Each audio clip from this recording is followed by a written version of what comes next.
Girls, please turn your attention now to the pitcher's mound here at Bethpage Ballpark on this beautiful Sunday afternoon, a family fun-filled Sunday here at Bethpage Ballpark. It's my pleasure and privilege to introduce to you Long Island Ducks on-field host. There she is. Here's Victoria Calderon.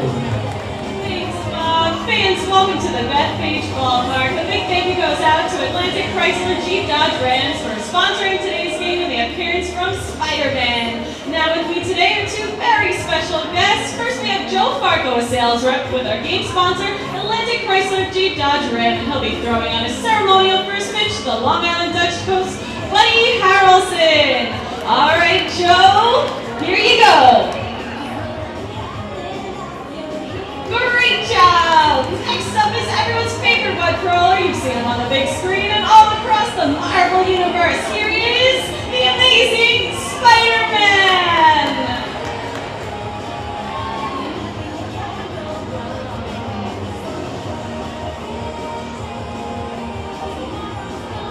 Amazing! And don't forget, fans, you can get your picture with Spider-Man in the upper concourse opposite the Waddle Shop throughout the game, so head there now and don't miss out!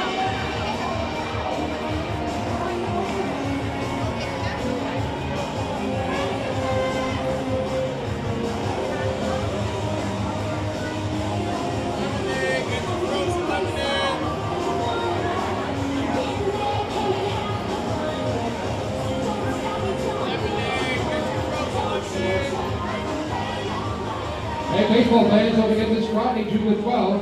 You can take a ride on the Port Jeff Ferry to root on your Long Island Ducks as they take on their cross-town rivals, the Bridgeport Bluefish. It's part of a very special deal that day. This is Long Island Ducks baseball. Justin Davies at the plate, the winning run at third. Crowd going nuts. Swung on, bouncing ball left side, off the mitt, up third baseman Brad Strauss. Here comes Willie Rodriguez. Justin Davies has done it again. The Ducks are one quack away from the championship. Jason Johnson makes the catch. He makes the catch, and the Long Island Ducks have swept the Camden River Sharks. They are the 2004 Atlantic League champions. Lions Bucks up the third baseline. Esquivel charging in. They're not going to have a play, and the Ducks are the champions of the Atlantic League here in 2012. Going back is Adam Bailey. He settles under it. He makes the catch. Adam Bailey makes the catch, and for a second straight year, the Atlantic League trophy will reside on Long Island. The Ducks are the Atlantic League champions. And now it's time for the Long Island Ducks North Shore LIJ Southside Hospital pregame show.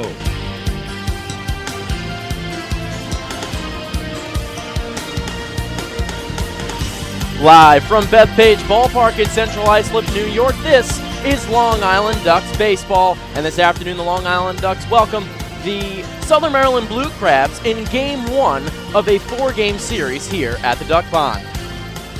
Well, hello, Ducks fans. Chris Buckley here with you. We thank you so much for making us a part of your Sunday afternoon entertainment. June 7th, 2015 here on Long Island. A absolutely beautiful, beautiful day for some baseball here on Long Island. And, well, the Ducks are flying high right now. 6 straight wins for the Flock. They have won 6 straight. They swept the Camden River Sharks in their last series on the road in Camden, New Jersey. And the team now has won 15 of their last 19 games. So things really going well right now for Long Island. They will look to keep things rolling today with knuckleballer Mickey Janis on the mound, who, of course, in his last start came here last week at Bethpage Ballpark and was just a few outs away from the second ever no-hitter in Long Island Ducks history. But again, we just mentioned the fact that the Ducks are coming off of the 4-game sweep of the Camden River Sharks, which took place earlier in the week, the end of last week and over the weekend down in Camden, New Jersey. So we'll tell you how we got to yesterday's final,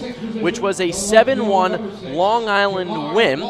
And the scoring got started in the 3rd inning for Long Island when Reggie Corona would score in a wild pitch. He would lead the inning off with a single, and a few batters later, he would cross home plate on a wild pitch to make the game 1-0 in favor of Long Island. And then in the 4th inning, Jose Morales would double the lead to 2 with a 2-out RBI single to left field. So 3-0 Long Island after 4 innings of play. However, Camden would get on the board in the 4th inning for their lone run of the game. Again, the 7-1 Long Island win. The lone run coming courtesy of Joel Guzman in the 4th, an RBI double to right field off of Ducks starter Ian Marshall, who did end up getting the win. However, Long Island would then answer with 2 more runs in the 5th inning. Delta Cleary Jr. with an RBI triple, his first triple of the season, to right field, and then Lou Ford also brought in a run with a run-scoring ground out to second base. And then in the 6th inning, we would go 2 more runs for Long Island. A pair of errors by the Camden River Sharks would make that lead 6-1, so Long Island doing a nice job of converting their chances on the mishaps by Camden. So 6-1 Long Island, and then they would close out the scoring in the 7th inning. John Griffin, with his 33rd double of the season, or 33rd RBI, of the season, would get on a double to right center. So that was all the scoring, and then Ryan Kushmal would come in and in the 9th inning wrap up the sweep with a clean 9th and final frame for Long Island. So Ian Marshall gets the win. He goes to 3-1 on the season. Again, he goes 8 innings, 1 run. He gave up 5 hits. The 1 run was earned. He walked 1 and struck out 5. His ERA goes down to 2.52, and Ryan Kushmal allows 1 hit in the 9th.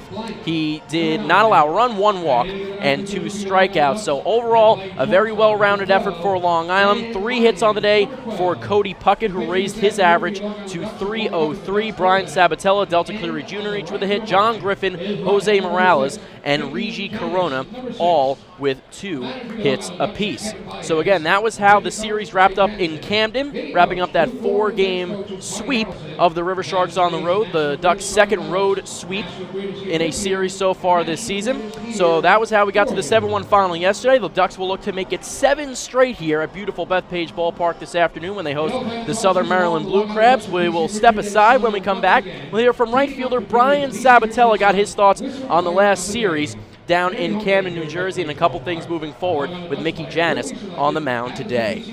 Hi, this is manager Kevin Byers, and you're listening to Ducks Baseball on the Ducks official YouTube channel, youtube.com/DucksBaseball.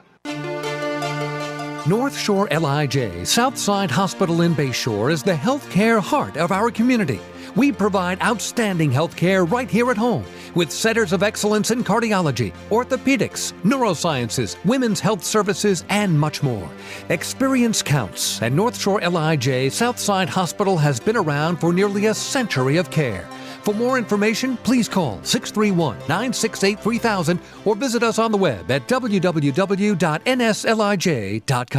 Can't get enough of the Long Island Ducks? Well, now you can get even more inside info on your favorite hometown team through Facebook and Twitter. The Ducks are constantly updating fans through social media with scores, transactions, ballpark promotions, and much more. You can even win great prizes. All you'll need to do is make a free account on Facebook and Twitter, and then visit us at facebook.com/LIDucks and twitter.com/LIDucks. Think you're Long Island's biggest Ducks fan? Get connected now.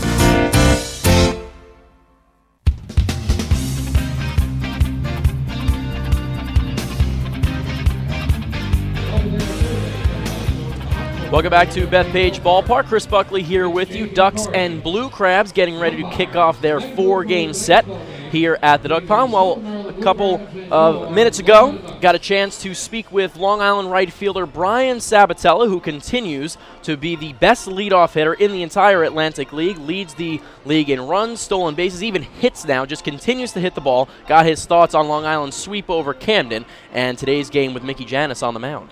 Joined by Ducks right fielder and leadoff hitter Brian Sabatella. So Brian, fresh off the sweep of Camden on the road, another road sweep. So you had an earlier road sweep in the season against York. You come now into Camden, another road sweep. Just, it seems like the offense was struggling going into the series. It wasn't as hot as it was coming into that last home York series, but the runs start to come in droves again this time. So what is the deal with the streakiness in terms of the hitting? Is there a certain answer to the question, or is it just something where it's just a game of baseball and that's how it goes? Yeah, I mean, it's things are contagious in baseball, good or bad. And, when things are going well, everybody kind of clicks together. You kind of feed off one another, and things like that happen. And, it goes the other way, too. And when things are going a little rough, and it's easy to kind of kind of fall into a little rut there and stuff like that. So, we got out of it, and it's a long season, so things like that happen. But the key is just make sure you're, doing more good than bad.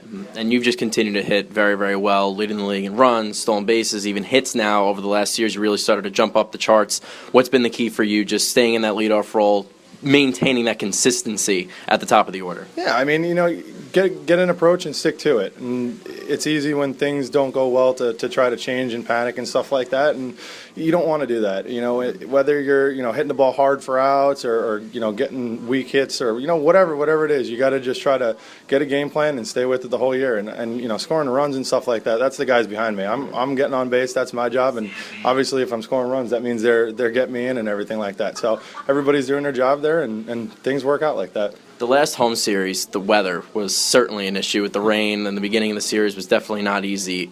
And it seems like fielding-wise it was tough for both teams, but just in general in terms of fielding, if there's a play made in the field, not just for you, but for the whole team in general, if there's an error made, if there's a bad play, how important is it to go back out there, if it's a play in the field, to go to the plate now, get in the batter's box, and clear your head, get ready for the next at-bat and just keep moving forward? How important is that? Oh, it's real important. You have to have a short-term memory in baseball, and the other way too. If you have a bad at-bat, you don't want to carry it out to the field. But, a lot of the times you'll see something like that where, something goes wrong in the field and that guy ends up having a chance to make up for it, at the plate. And, that's the nice thing about baseball is there's offense and defense, and when one's not going well, you always have the chance the other way to make up for it. So now on the mound for you guys today, Mickey Janis, the knuckleballer who, of course, fresh off his last start, just absolutely outstanding. The knuckleballer going at it again. How important is it in the back of everyone's mind when as soon as you know he's getting the ball, at least for the last 4 starts, he's been great all season, but really the last 4 starts has really started to get his stride here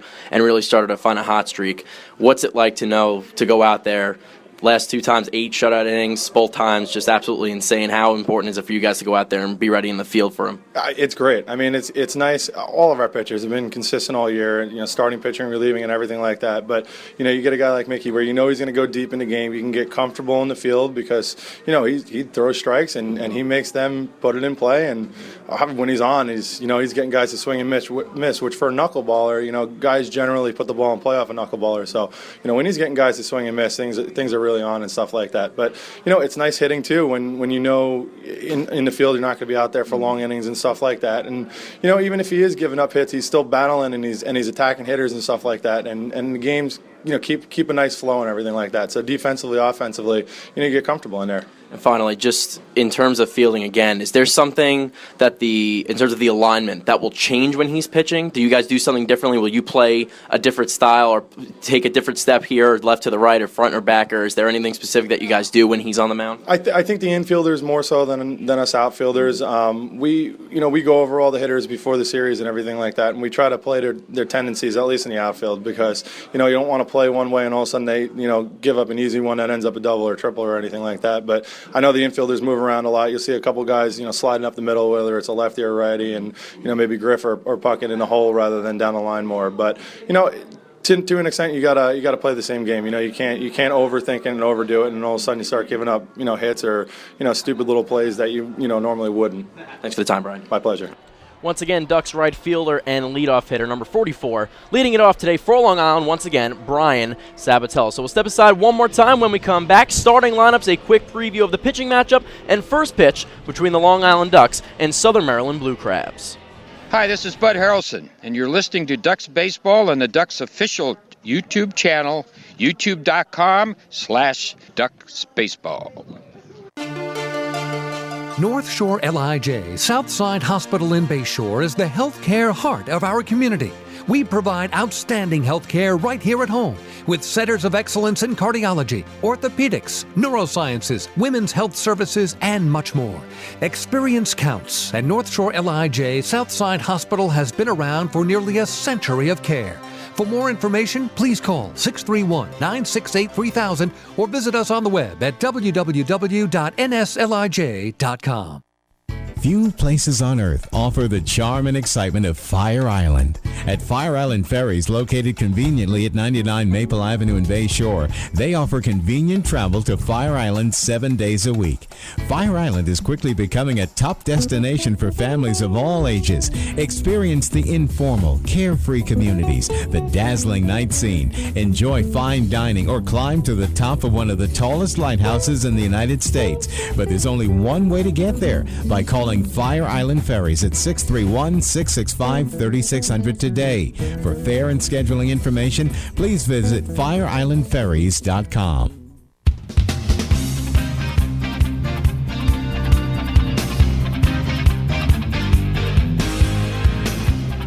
Welcome back to Bethpage Ballpark. Just about to get things underway here. Getting ready for our national anthem. On the mound for Long Island this afternoon, it will be the knuckleballer, number 6, Mickey Janis. 3-2, 1.55 ERA in 9 games that he has pitched in. 6 of them have been starts. 46 1/3 innings of work, 38 strikeouts, 14 walks, and 31 hits. And fresh off of that incredible start here back on June 2nd at the ballpark, a 3-0 win over the York Revolution, 8 shutout innings, allowed just 1 hit, did walk 5, but struck out 9. Definitely his best outing of the year. And we will pause here for our national anthem.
So our national anthem brought to you by Holy Family Regional School this afternoon.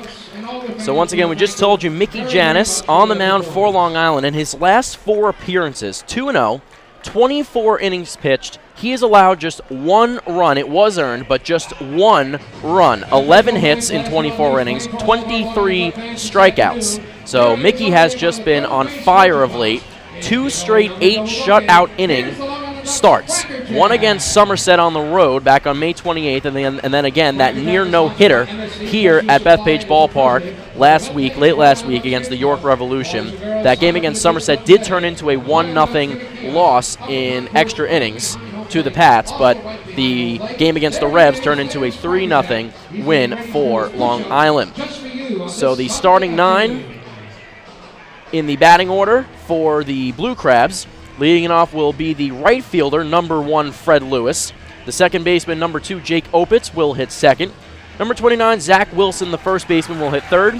Hitting in the cleanup position is the designated hitter, number 36, Jovan Rosa. Number 24, Casey Stevenson, is the third baseman and will hit fifth.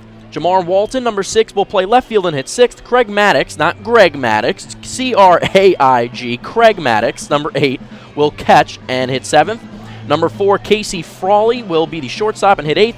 And hitting 9th is number 3, Anton DeJesus. He will be in center field. The defensive alignment for Kevin Baez' Long Island Ducks.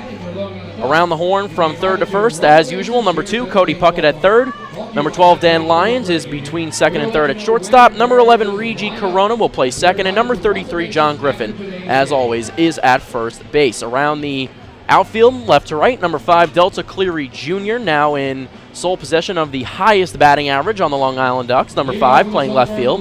Lou Ford Number 20 in center field gets the start in the field this afternoon. Number 44, Brian Sabatella in right.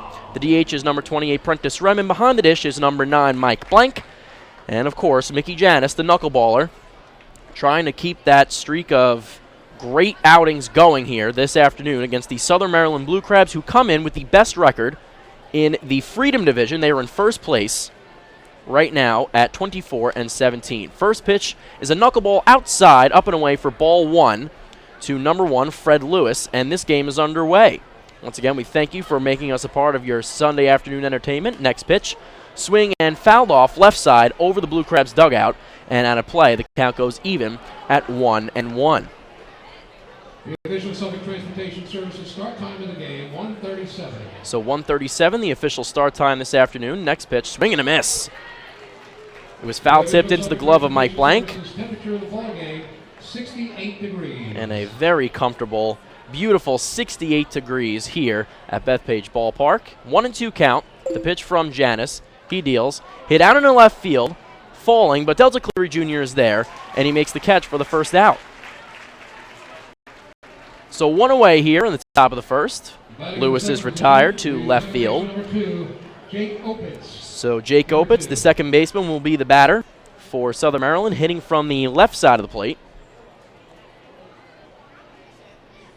Opitz on the year, hitting 183, has 2 homers, but just 4 runs batted in. Janis into his windup. First pitch, knuckleball, just misses off the outside corner for ball 1. Very close pitch. There's a slight breeze today going from right to left, so that could definitely help Mickey's knuckleball. Next pitch, a knuckleball once again, misses high by maybe a few inches.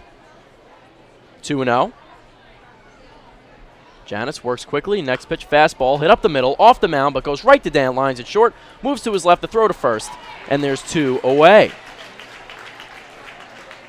Janis with the leg kick as the ball went past him, trying to deflect it, but didn't get a piece. It went just to the left of the rubber, and Dan Lyons ranged over to his left and made the easy play. So Zach Wilson, the first baseman, will be the batter with 2 down. On deck is Jovan Rosa, the designated hitter this afternoon. First pitch from Janis is a knuckleball inside corner for a called strike 1.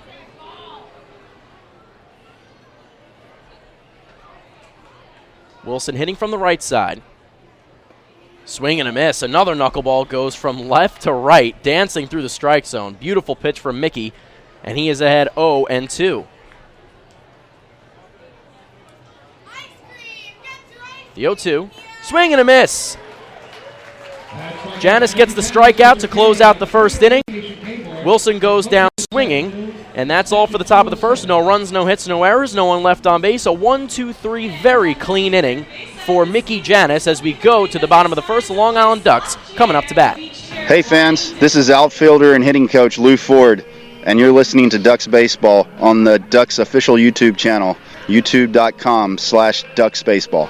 Beautify your patio, walkway, driveway, or pool surround with Nicoloc paving stones and walls. Nicoloc's specially formulated paver shield offers extra surface wear protection and color enhancement throughout the thickness of the paver. Paver shield guarantees that your pavers will look great for years to come. Bring home the elegance with Nicoloc. Visit the Nicoloc Design Center, Sunrise Highway, Lindenhurst, or Nicoloc.com. Let Nicoloc pavers pave your way. Enjoy the ultimate VIP fan experience at Bethpage Ballpark this season by taking in a Ducks game from the brand new Trout Town Fan Can. Presented by Roscoe Beer Company, the Fan Can is available for rental at all Ducks home games. It features 12 Dream Seat theater-style padded seats, beverage holders, an air-conditioned atmosphere, and an incredible view of the game. Packages are now available with food and beverage included. To reserve your Fan Can outing today, call the Ducks Group Sales Department at 631-940-3825. The Trout Town Fan Can at Bethpage Ballpark. Your VIP experience has arrived.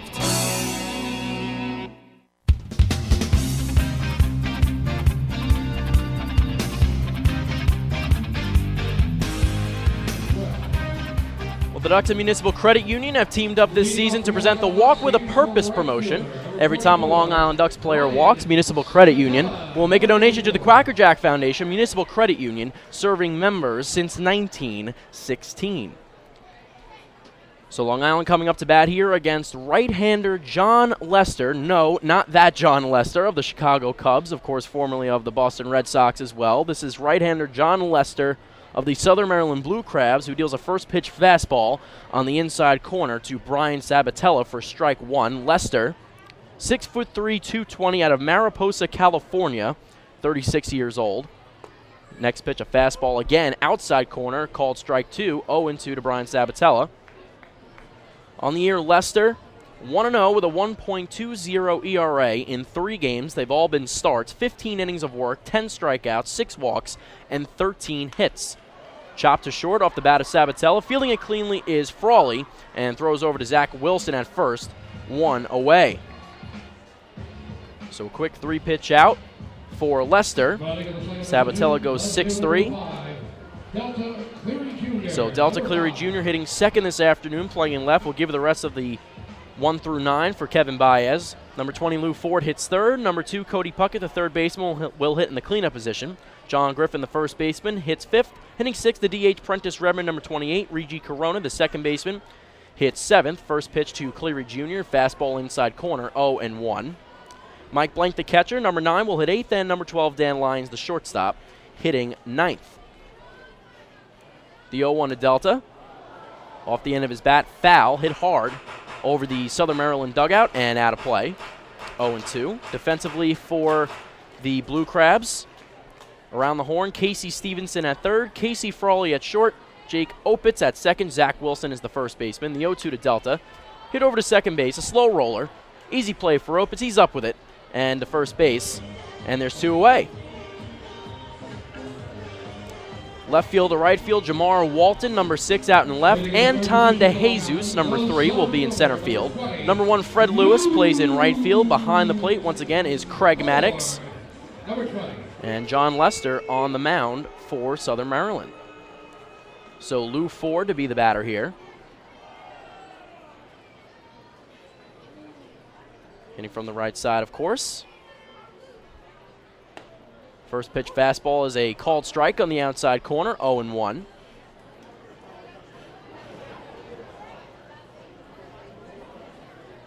On deck, Cody Puckett. Lester into his windup. He deals, swing and a miss. Lou swings right over the pitch, and it's 0-2. So Lester working ahead, 0-2 for 3 straight Ducks batters. Now just a strike away from ending this first inning. Infield back, outfield back as well. The curveball, swing and foul tipped right into the glove of Craig Maddox, and Lou Ford is down swinging. So Mickey Janis and John Lester trade 1, 2, 3 innings to start this contest. No runs, no hits, no errors, none left on base by Long Island. After one no score between the Flock and the Southern Maryland Blue Crabs, we go to the top of the second with Southern Maryland coming up to bat. Hi, this is pitcher John Brownell, and you're listening to Ducks Baseball on the Ducks official YouTube channel, youtube.com/DucksBaseball. Thinking about buying or refinancing a home? Start by attending a free MCU home buying seminar. Then speak with one of our loan specialists who will guide you through the loan process. With an affordable mortgage from Municipal Credit Union, Home Sweet Home will be a little sweeter. Call 212-238-3521 or visit nymcu.org to apply for your mortgage today. Municipal Credit Union. Strong, trusted, growing. Municipal Credit Union is an equal housing opportunity lender. M&V Limousines is the official bus company of the Long Island Ducks. Family owned and operated, they've been in the business for over 23 years. M&V Limousines offers coach buses with Wi-Fi and restrooms, party buses, exotic limousines, and so much more. Whether you're looking for transportation for weddings, proms, corporate outings, or long-distance trips, they've got the right vehicle for you. Visit their showroom in Comac or check them out online at mvlimo.com. M&V Limousines, the official bus company of the Long Island Ducks.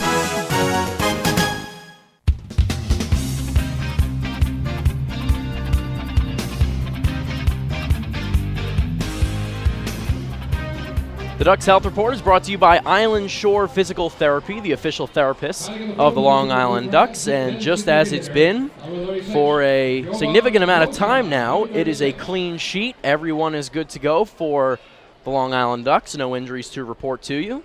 Of course, good news as Mickey Janis deals a knuckleball to Jovan Rosa on the outside corner, strike one. The designated hitter this afternoon for Southern Maryland. Next pitch, chopped foul down the third baseline and out of play. Cody Puckett backhands it, but the ball is dead, so it's 0-2 now to Rosa.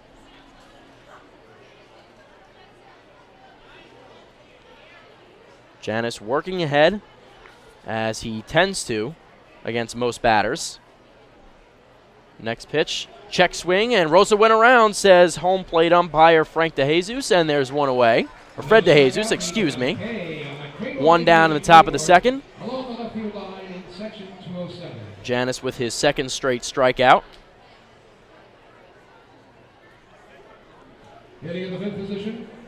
Again, back-to-back appearances of 8 shutout innings for the Sparks, Nevada native in Mickey Janis.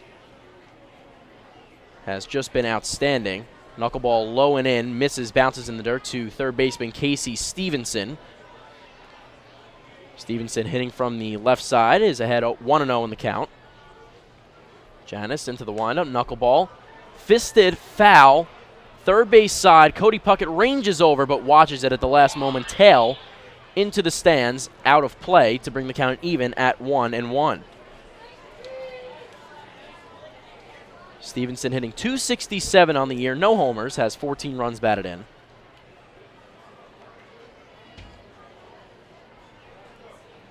The 1-1. Fly ball, center field.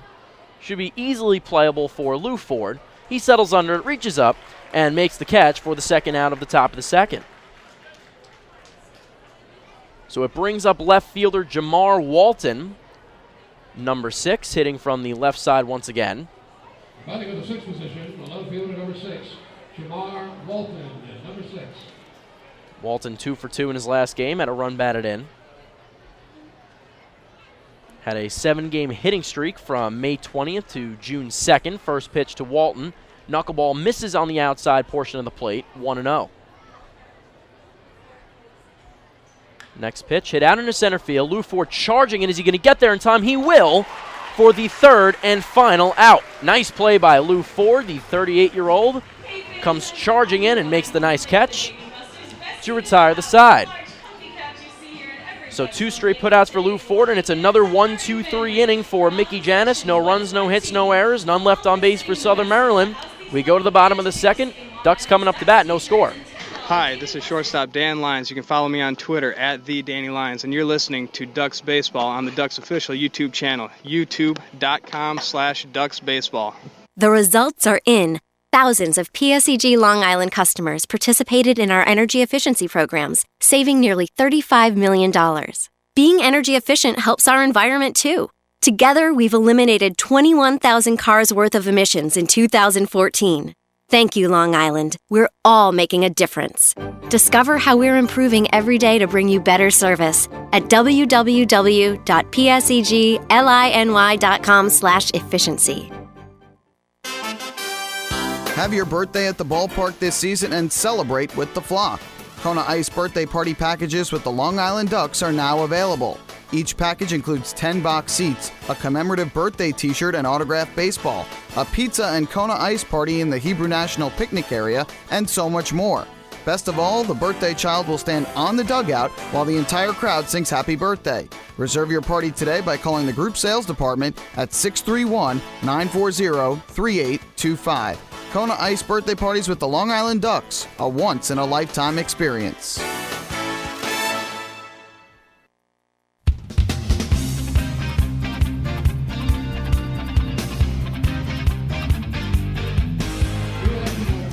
There's no better time than now to sign up the young Ducks fan in your life for the Bethpage Federal Credit Union Ducks Kids Club.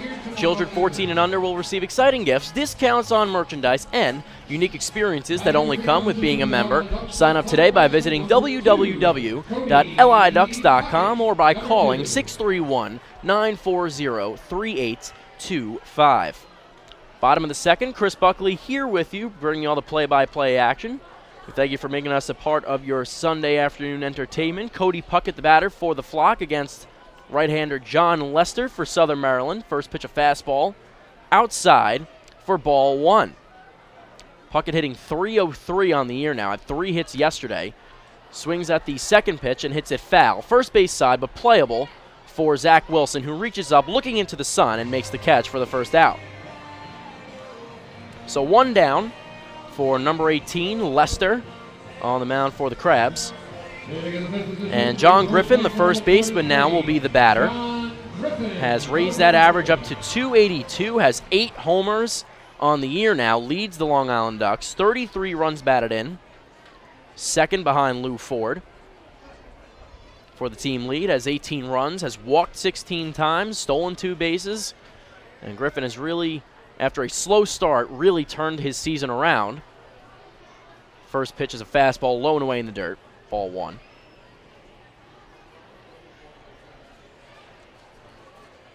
Griffin's last home run in Game 2 of the doubleheader on the 5th. First swing he takes in the at-bat is roped out into center field, a base hit.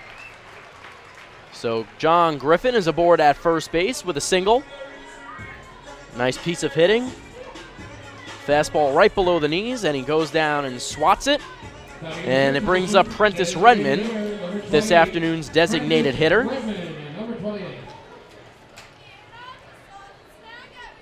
Prentice hitting .228 on the year with the 1 homer, 11 runs batted in, 14 runs. Has walked 23 times as well.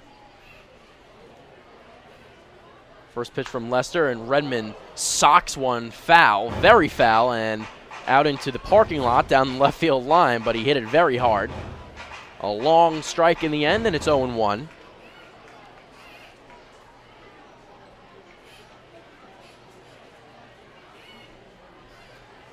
Lester gets a sign from Craig Maddox. Prentice's 23 walks, third, tied for third in the Atlantic. Swing and a miss on a slider on the outside portion of the plate, 0-2.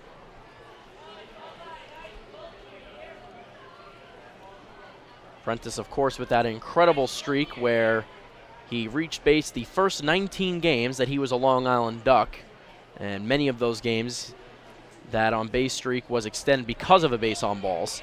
Swing and a miss. Lester sends Redmond back to the bench swinging. Waved through an off-speed pitch, and there's 2 away. Second strikeout for Lester.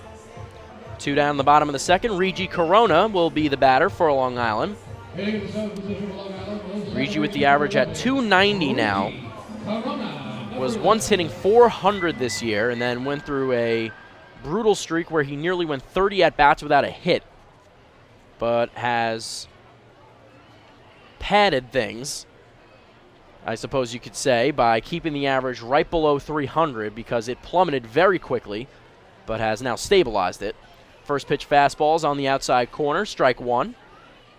Regi went 2 for 4 yesterday with a run. Almost hit 500 in the series against Camden, went 5 for 11 with a run batted in, 6 runs, had 3 walks, and stole a base as well in his first year with Long Island. The Ducks in their orange uniforms with white pants, black socks this afternoon. The 0-1 to Regi. Check swing. It was a changeup off-speed pitch on the outside corner. And now they appeal to the field umpires, who both put up the safe sign and say that Regi did not go around, so the count goes even at 1-1.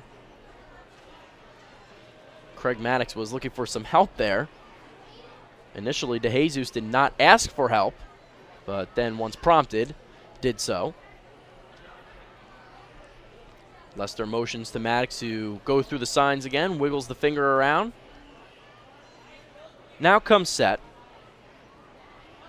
Glove about letter high, deals a slider that hits the outside corner for strike 2.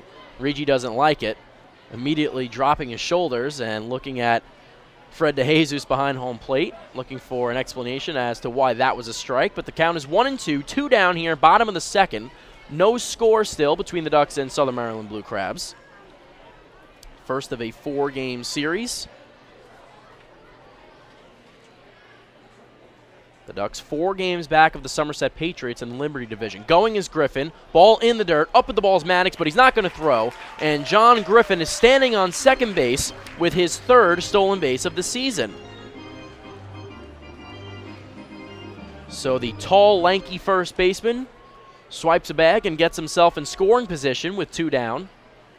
And it was, of course, a ball on that last pitch as Maddox had to drop down and block it. So Griffin definitely picked the right pitch to go on. So it's a 2-2 count, 2 down. Regi Corona trying to put the Long Island Ducks on top here. Lester comes set. He deals. Fastball on the outside corner, a called strike 3.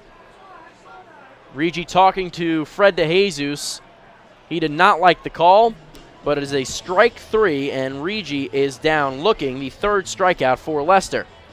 So no runs for Long Island on 1 hit, no Southern Maryland errors, and the Ducks strand 1 after 2, no score, and we go to the top of the 3rd here at the Duck Pond with the Blue Crabs coming up to bat. Hey fan, this is outfielder Prentice Redmond, and you're listening to Ducks Baseball on the Ducks official YouTube channel, youtube.com/Ducks Baseball. James Simmons is going back. He is looking up, and on the Park Night, that one is gone and reaches a kennel in Central Islip. That was another home run for the Ducks. And Duck fans, what's more fun than a home run that helps the Ducks win a game? How about a homer that helps the community win? Chappie's Funeral Home and the Long Island Ducks have once again teamed up for the Chappie's Home Run Challenge. If the Ducks hit 100 homers this season, Chappie's Funeral Home will donate $5,000 to the Quackerjack Foundation. So every time a Ducks hitter goes deep this season, watch for the Chappie's Challenge home run count on the scoreboard. And if we reach 100, we're all a winner. Chappie's Funeral Home, where caring for others is a family tradition. Can't get enough of the Long Island Ducks? Well, now you can get even more inside info on your favorite hometown team through Facebook and Twitter. The Ducks are constantly updating fans through social media with scores, transactions, ballpark promotions, and much more. You can even win great prizes. All you'll need to do is make a free account on Facebook and Twitter, and then visit us at facebook.com/LIDucks and twitter.com/LIDucks. Think you're Long Island's biggest Ducks fan? Get connected now.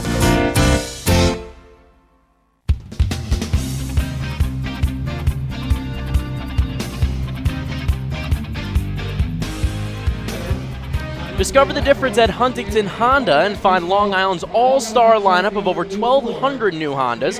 Huntington Honda steps up to the plate to treat every customer with no pressure, respect, and Grand Slam service after the sale. Discover the difference and a winning buying experience at HuntingtonHondaCars.com and then visit Huntington Honda on Jericho Turnpike, just east of Route 110. Mickey Janis out on the mound for Long Island once again. First pitch. Swing and a miss to number 8, Craig Maddox, the catcher for Southern Maryland. Janis right back to the windup. Knuckleball up and in, misses. Ball 1. Count comes even at 1s. Maddox, 229 hitter on the year, no homers, 7 RBI. The 1-1 from Janis, swing and a miss. Maddox waves right over it. The bottom dropped out of it. He had no chance at touching that baseball, and the count goes to 1-2.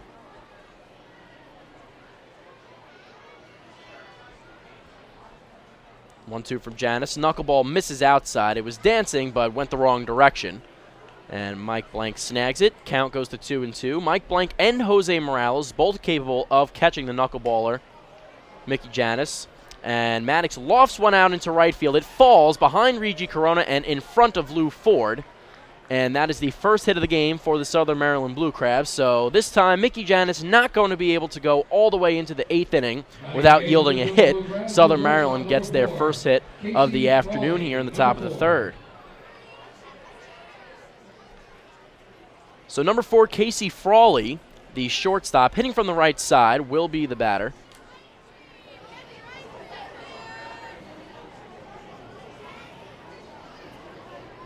Leading off at first is Maddox. Janis deals. Knuckleball right over the middle. Strike 1, 0-1. Frawley hitting .218 on the year, a lone homer, 11 RBI. His second year in the Atlantic League. Janis deals the 0-1. Another knuckleball, splits the corners. 0-2.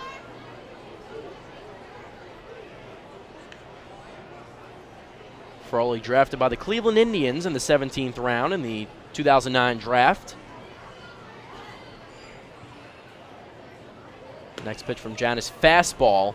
Tried to pick the corner on the outside, but just missed by maybe 2 to 3 inches. And the count is 1-2, but a nice pitch from Mickey, who is able to throw that fastball for strikes when he needs it. The 1-2, fouled over the Ducks dugout and out of play. Count will stay 1-2. Frawley second in the Atlantic League among all shortstops with a fielding percentage of .988. So a very good defensive shortstop with the average just at .218, so definitely more of a benefit to Southern Maryland with the glove. But he lofts one out into left field here. Ranging over to his left is Delta Cleary Jr., the left fielder, and he makes the catch for the first out of the top of the third. So the 9-hitter, number 3, Anton DeJesus. The center fielder is the batter. Janis trying to roll a double play here. DeJesus 0 for 2 in his last game.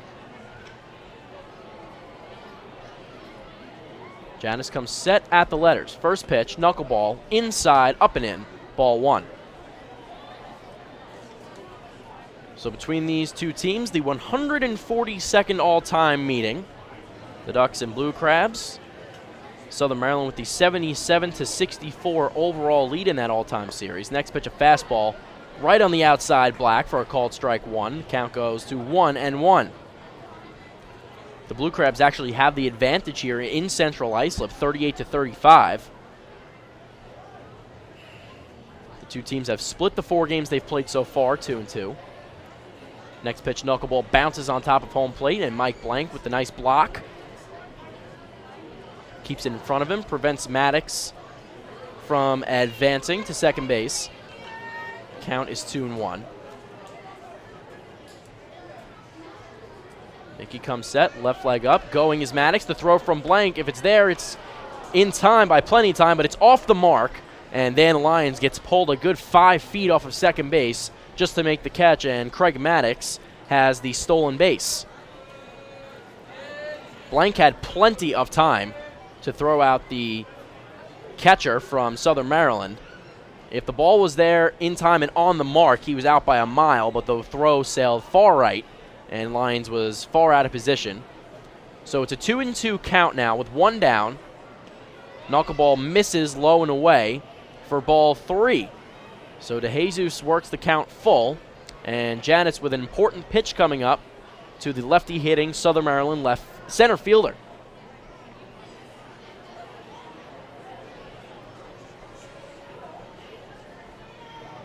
Janis comes set, checks on Maddox at second. He deals, chopped foul toward the Ducks dugout. Out of play. Southern Maryland 7 games over 500, 24-17. The Ducks currently in second place, as we mentioned, in the Liberty Division at 25-16. Southern Maryland at 24-17 is first place by 5.5 games in the Freedom Division. The Liberty Division has been that much better than the other Atlantic League division this season. DeJesus hits one to third base. Puckett fields it cleanly, throws over to first for out number 2, and Maddox stays put at second base. So Mickey Janis gets exactly the ground ball he needed there. And there's 2 away.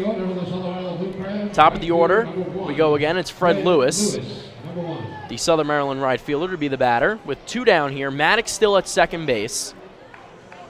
Puckett does a nice job checking him back to the base before throwing over to first. Lyons, Corona, and Griffin all playing a shade back toward the outfield grass, but Cody Puckett is maybe one step behind the third baseline. First pitch swinging is Lewis. Fielding it cleanly is John Griffin, a slow roller to first base for the third and final out. So Lewis does not waste any time in trying to swing at a knuckleball for Mickey Janis, and that retires the side. So no runs on 1 hit in the inning for Southern Maryland. No Long Island Ducks errors. 1 left on base by the Crabs. We go to the bottom of the third. No score between Long Island and Southern Maryland. The home team, the Flock, coming up to bat. Hey fans, this is outfielder Brian Sabatella, and you're listening to Ducks Baseball on the Ducks official YouTube channel, youtube.com/Ducks Baseball. Spring into a new Honda at Huntington Honda and pay $59 a month for a new 2015 Honda Civic LX sedan. $59. So spring into Huntington Honda on Jericho Turnpike just east of Route 110 or huntingtonhondacars.com. Huntington Honda, discover the difference. Auto 24-month lease, total due at inception. Civic $31.90 includes bank fee, first month's payment, no security deposit. Taxes, DMV, title fees extra with excellent credit through HFS. Baseball fans, the Long Island Ducks mobile app has officially arrived. Powered by Clear Vision Apps, it's your one-stop shop for all things Ducks baseball. Buy tickets straight from your mobile device. Receive game status updates with push notifications. Check out up-to-the-minute news and scores and interact with the Ducks on social media. Best of all, it's free. Download the Ducks mobile app today by visiting the App Store on your Apple-powered device or Google Play on your Android-powered device. The Long Island Ducks mobile app, with you wherever you flock to.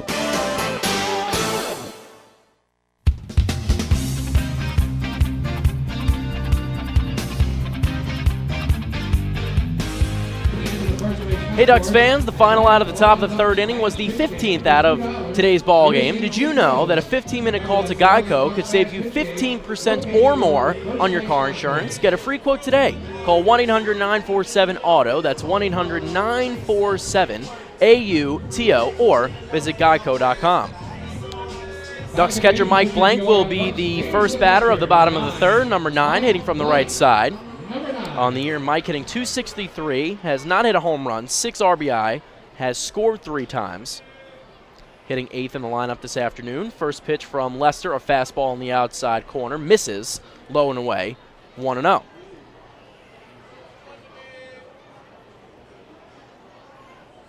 Lester works quickly, the 1-0. Fastball misses inside and low this time for ball number 2, 2-0.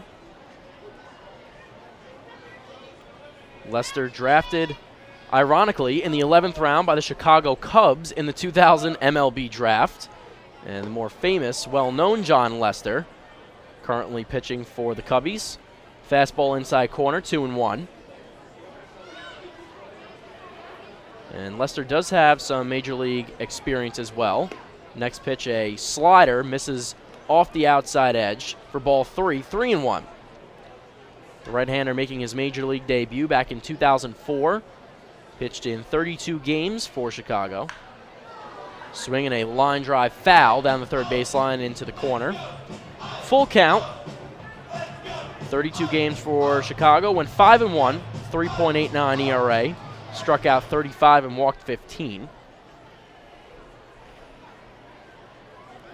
So it'll be a full count pitch from Lester to Blank. The pitch, hit hard, up the middle, backhanded play. It's booted by second baseman Jake Opitz and into center field, and Mike Blank is aboard at first base. We'll see what the official ruling is. He hit that ball pretty hard, and it is indeed a hit. So Long Island's second hit of the afternoon has Blank aboard at first base, and the shortstop, Dan Lyons, will be the batter. We'll see if Dan bunts here. Try to move Blank over to second base for the top of the order. Brian Sabatella standing on deck. Dan hitting .289 now on the year. Still does not have a homer. Not much of a power hitter. Regardless, 19 RBI.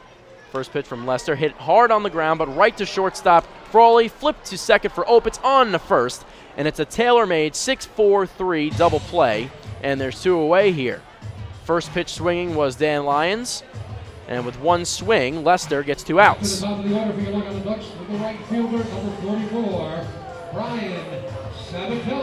Brian Sabatella comes up to the dish.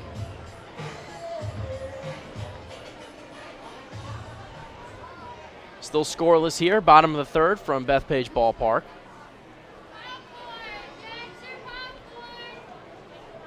Brian with the average at .289 on the season. Has just continued to climb among the league leaders and range of categories. First pitch fastball from Lester. Hits the inside corner, 0-1. Bryan first in stolen bases with 14. Fastball misses away, this time off the outside corner, 1-1. Leads the league in runs by 11 over 3 players who are tied for second, one of which is his teammate, Cody Puckett. He has 35 runs on the year. The 1-1, foul ball, high in the air, but over the Ducks dugout. And out of play, 1-2 with 2 down.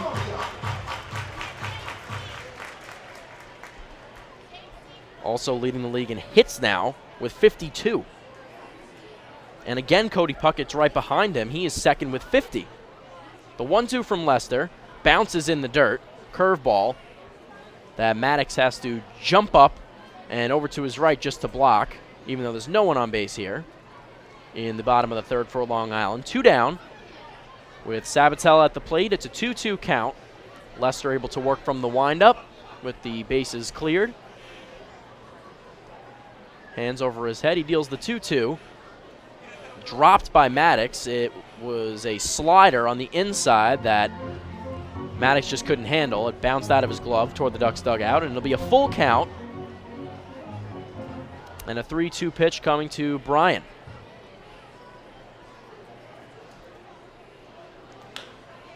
Hit on the ground, foul to the left of the third baseline. And we'll stay at a full count here.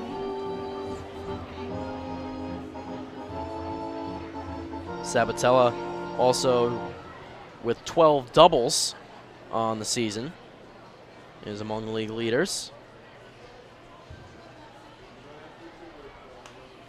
Next pitch hit off the end of the bat. Again foul over the Ducks dugout and up into the stands here at Bethpage Ballpark. A great crowd on hand here on Sunday Family Fun Day at the Duck Pond. Spider-Man is in the building, swinging around from the lights around the outfield wall. And Sabatella hits the 3-2 pitch out into center field. It falls for a base hit. And the Ducks have a 2-out base runner here. So Delta Cleary Jr. will be the batter. Grounded out to second base in his first at-bat back in the first inning. The Ducks now with 3 hits on the afternoon. Cleary Jr. hitting from the left side here.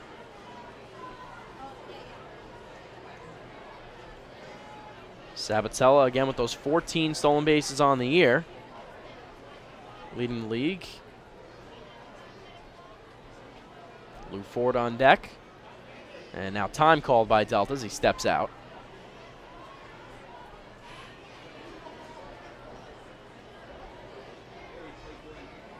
Lester comes set at the letters. First pitch fastball misses off the outside corner, ball 1. Maddox tried to frame it, but Fred DeJesus did not give him the call, 1-0, and Long Island again trying to make this 6-game winning streak a 7-game winning streak. Winners of 15 of their last 19 games.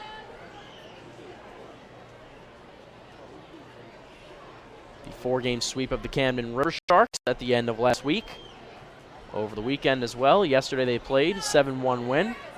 Sabatella leads off first. The pitch from Lester is fouled back to the screen behind home plate. Off the bat of Delta Cleary Jr., and the count is 1-1. So after this 4-game series, the Ducks will go across the Long Island Sound to Bridgeport, Connecticut, the ballpark at Harbor Yard, for a set with the Bluefish. Part of the Ferry Cup Series, which Long Island is trailing right now by 4 games. They have won just 1 to Bridgeport's 5 of the 6 so far played between the two teams. So they'll try to make it a little bit closer with that next series. The 1-1 from Lester. Sabatella's going, and Cleary Jr. chops it foul behind him to his own dugout to bring the count to 1-2. Sabatella had a great jump. Lester not even looking at him. Would have had that base easily stolen.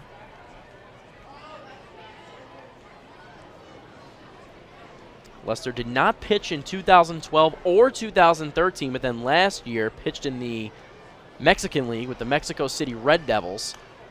Another foul ball, this time over the Southern Maryland dugout, and out of Bethpage Ballpark over the concession stands, left side.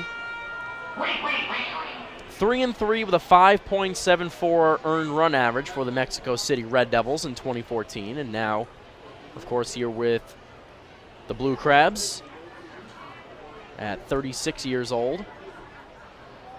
Throws over to first base to keep Sabatella close. Lester out of the University of Memphis, bringing his talents to the Atlantic League this season. Maddox sets up on the outside. It's a pitch out just to try to keep Sabatella from going to second. Brings the count to 2s across. 2-2 the count. 2 down. Bottom of the third. Still no score. Brian Sabatella is the runner at first base for the Ducks. Delta Cleary Jr., the batter, hitting from the left side. Lester comes set at the letters. Sabatella's going, and Delta swings and pops one up on the infield. Easy play for the third baseman, Casey Stevenson, who reaches out to his left and makes the catch. So that's it for the bottom of the third for Long Island. No runs on 2 hits in the inning, no Southern Maryland errors, and Long Island strands 1 runner at first base. We go to the top of the fourth. We're done with 3 here at the Duck Pond. Still no score with Southern Maryland coming up to bat. Hey fans, this is catcher Mike Blank, and you're listening to Ducks Baseball on Ducks official YouTube channel, youtube.com/DucksBaseball. Few places on earth offer the charm and excitement of Fire Island. At Fire Island Ferries, located conveniently at 99 Maple Avenue in Bay Shore, they offer convenient travel to Fire Island 7 days a week. Fire Island is quickly becoming a top destination for families of all ages. Experience the informal, carefree communities, the dazzling night scene, enjoy fine dining, or climb to the top of one of the tallest lighthouses in the United States. But there's only one way to get there, by calling Fire Island Ferries at 631-665-3600 today. For fare and scheduling information, please visit fireislandferries.com. Hey Ducks fans, stay up to date with Long Island's hometown team by visiting Quack of the Bat, the official blog of the Long Island Ducks. Quack of the Bat will bring Ducks fans beyond the headlines with in-depth feature articles, breaking news stories, game previews, post-game wrap-ups, and so much more. Interact with the team during the entire season through quotes directly from the players and coaches, as well as exclusive video clips and photos. Check out the blog today at quackofthebat.wordpress.com. Quack of the Bat, the official blog of the Long Island Ducks.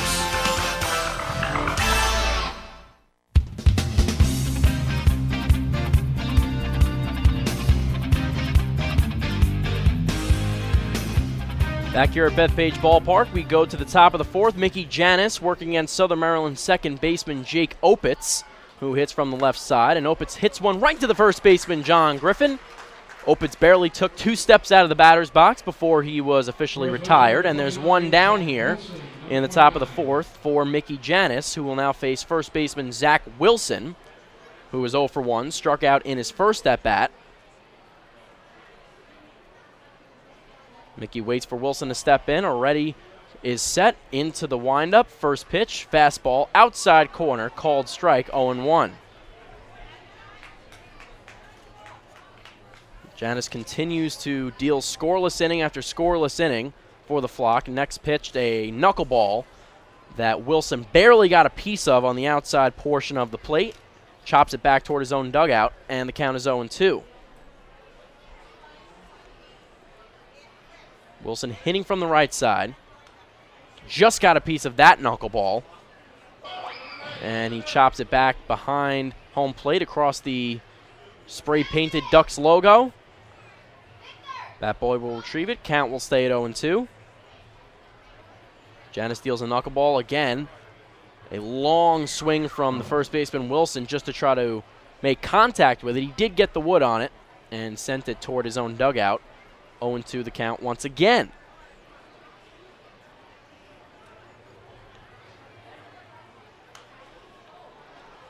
Foul ball, knuckleball inside. That Wilson fights off and sends it first base side up onto the concourse and out of play.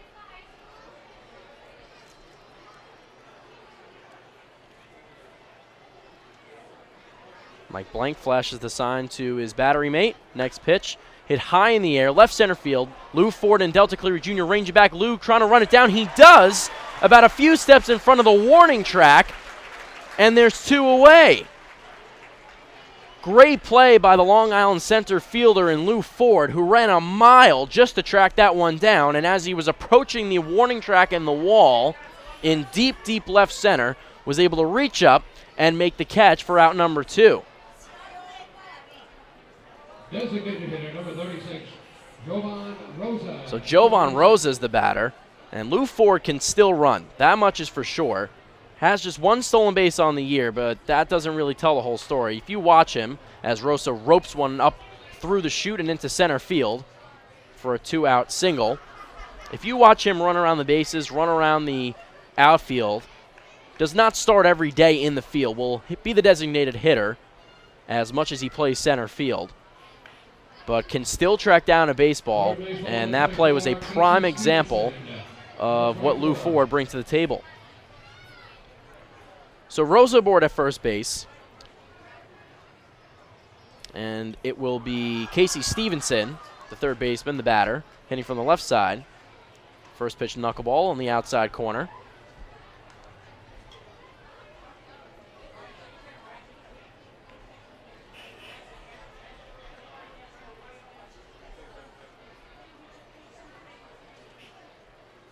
Rosa off of first. Janis comes set at the letters. He deals the knuckleball that dances off the outside corner. 1-1 will be the count. That's ball 1. Stevenson in his first at-bat, flying out to Lou Ford out in center field.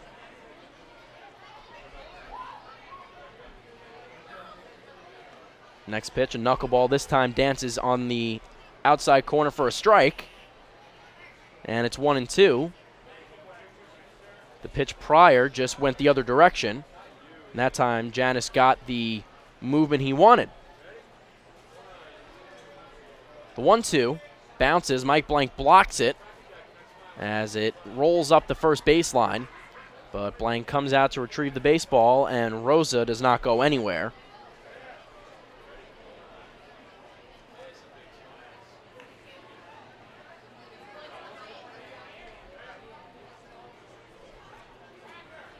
There continues to be a slight breeze from right field, now coming in toward home plate just a little bit, not too much of a wind.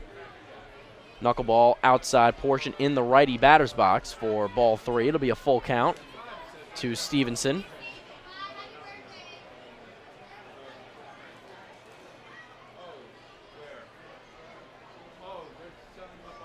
And there is no official starter for tomorrow for Long Island, but it'll be Brian Burris for the Blue Crabs.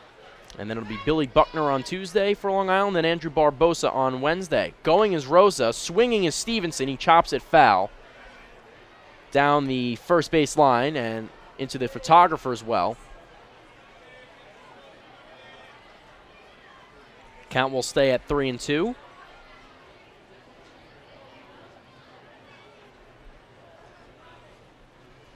John Griffin now not even holding Rosa on at first base. Stevenson swings and hits one out into center field, but plenty of time for Lou Ford. Settles under it about 8 or so steps in front of the warning track for out number 3.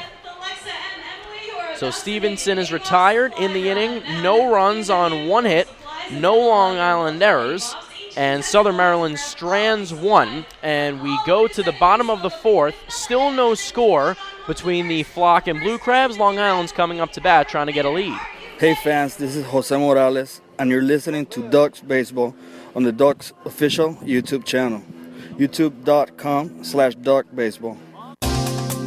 Hey, Ducks fans, the official hotel of the Long Island Ducks is the Upsky Long Island Hotel in Hauppauge. It's centrally located on the north shore of Long Island and offers a home away from home for both business and leisure guests. The Upsky Long Island Hotel features an indoor pool, 24-hour business center, a fitness center, and complimentary Wi-Fi in all guest rooms. Enjoy the contemporary American cuisine at the Fountain Grill restaurant or grab a quick bite to eat at Cafe Pronto. Best of all, it's only minutes from Bethpage Ballpark. The Upsky Long Island Hotel, the official hotel of the Long Island Ducks. Call 231-1100 today. That's 631-231-1100. Family fun every time. Beautiful evening for baseball. Big action every time. He reaches up. It's gone! Great value every time. And the Ducks have won it 7-1. The Ducks schedule is loaded with new promotions this season, and with an average ticket price of just $10 and free parking, there is no better value on Long Island. For game times and tickets, visit liducks.com. Long Island Ducks Baseball. Good times every time.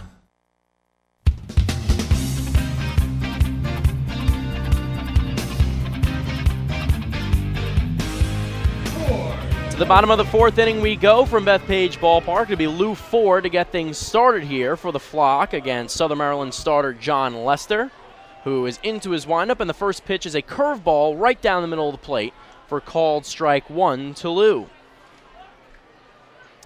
Lou struck out swinging in his first at-bat in the first frame.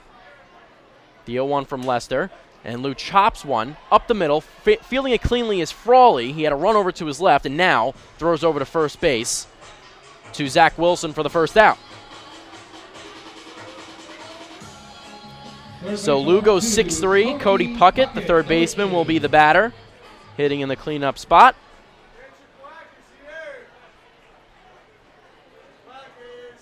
And Cody has been hitting very well as of late. Has reached base safely in 18 straight games. 3 hits yesterday. Lester deals a fastball low for ball one. Hitting .346 during that 18-game streak. 6 doubles, 8 RBI, 12 runs scored. Has hit safely in 11 of 12. And he hits one sky high on the infield. The shortstop Frawley and the second baseman Opitz both settle under it, but now it's Frawley who calls off Opitz and makes the catch behind second base for out number 2. So it brings up John Griffin. The first baseman singled in his first at-bat in the second inning. Now hitting here in the fourth, 1 for 1. One of Long Island's 3 hits on the day.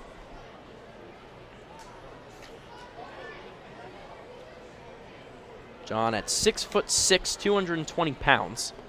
Takes a curveball low off the outside edge, ball one. Out of Bradenton, Florida. He's played every game at first base, save one for Long Island this season. For now, the 1-0 fastball is on the inside corner for a called strike. Count even at 1-1, 2 down, bottom of the fourth, no score. Lester into the windup. He deals a fastball that misses low and outside. 2-1. John leading the team in home runs. Now has 8 on the year.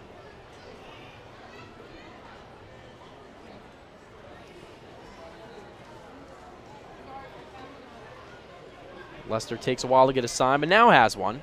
And he deals a fastball in the lefty batter's box on a check swing from Griffin. He held up for ball 3. Count is now 3-1. No one on for Long Island here. 3-1, swing and a miss. John goes chasing a curveball. A 3-1 off-speed pitch from Lester. Was looking for a fastball, no doubt, on that pitch, but he did not get one, and he swung over it to bring the count full at 3-2. Prentice Redmond on deck. Lester into his windup, hands over his head, now deals on the fists of Griffin as he sends it flying back over the screen and up into the luxury suite level here at Bethpage Ballpark.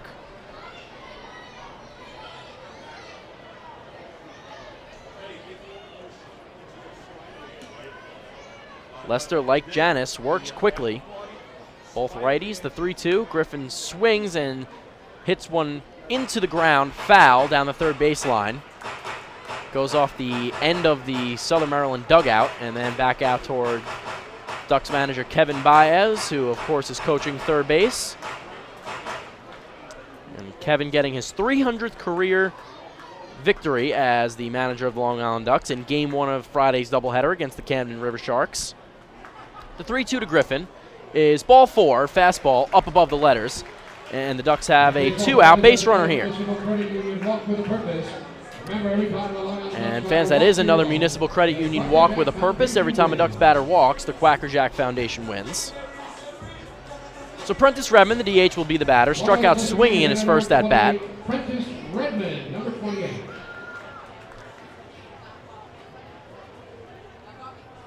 Prentice now hitting .226 on the year.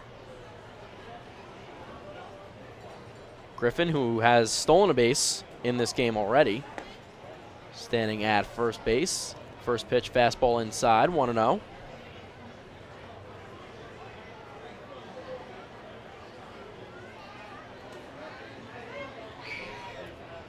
Reggie Corona, the batter, on deck for Long Island.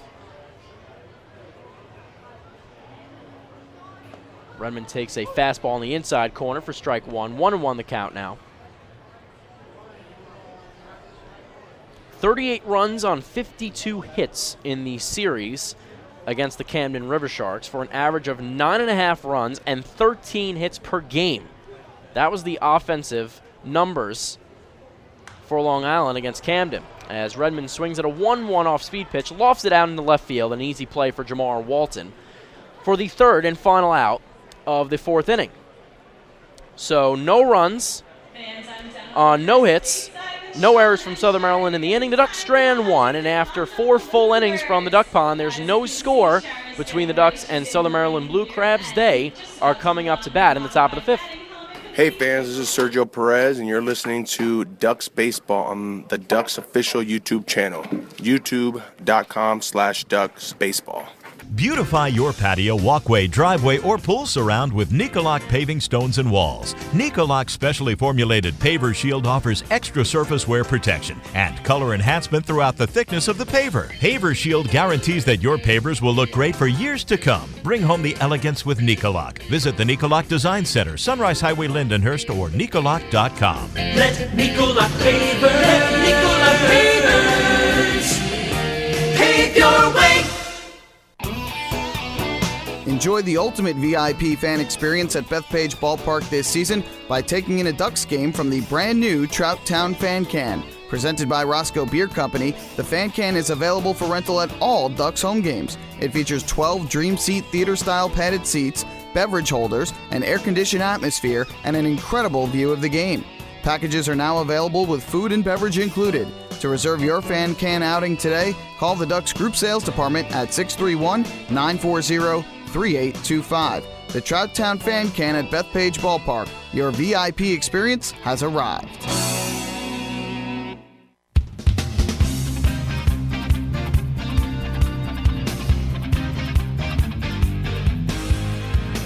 Fans, don't forget to stop by the Waddle Inn shop on your next visit to the Duck Pond, where exclusive, hard-to-find Ducks memorabilia is now on sale. Proceeds benefit the Quackerjack Foundation, the charitable arm of the Long Island Ducks. Top of the fifth now, Jamar Walton will be the batter for Southern Maryland. The 0-1 from Mickey Janis is a knuckleball way up and outside. Count is now 1-1 to the lefty hitting Walton, who is 0 for 1 on the day so far. Janis deals fastball that Walton fouls off his foot for strike 2, 1-2 the count. Walton flew out to Lou Ford in center in his first at-bat. Back in the second now. Keel over in a bit of pain, looking at his ankle shin area. Does not appear to be wearing any sort of guard on his foot to protect that part of his leg from any sort of foul ball, which, of course, you will see a good amount of batters wear who are prone to such plays. And now a 1-2 knuckleball is fouled over the screen and out of play behind home plate.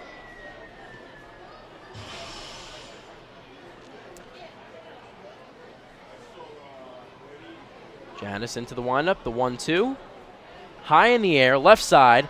Lyons and Puckett trying to track it down, and it's going to bounce in foul territory. It was in play, but no one was able to get there in time. Delta Cleary Jr. also in on the play, but all three Ducks unable to get there in time to make the put out. And it's just another 1-2 pitch coming up.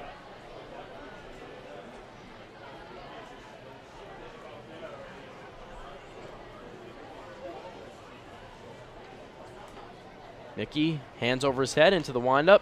Knuckleball dances across the strike zone, but a bit too far inside. Count goes even 2-2.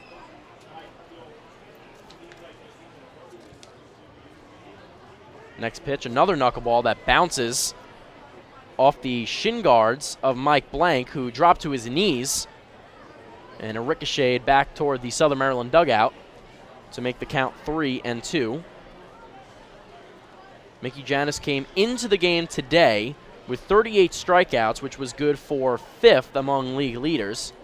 The 3-2 hit foul down the first base line toward the photographer's well again. Another 3-2 pitch coming up. Brought to you by today's game sponsor, Atlanta Chrysler Jeep Dodge Ram. Spider-Man is still here. And Mickey really has just been great lately. And there's another strikeout. Walton swings over the knuckleball, and there's one away here in the top of the 5th. Located along the third base line in section 207. Mickey's 3rd strikeout of the afternoon. So make it 41 now on the season. John Brownell is tied for first, or came into the day tied for first in strikeouts in the league with 47 Ks. First pitch to Craig Maddox is a knuckleball. Inside and low, 1-0.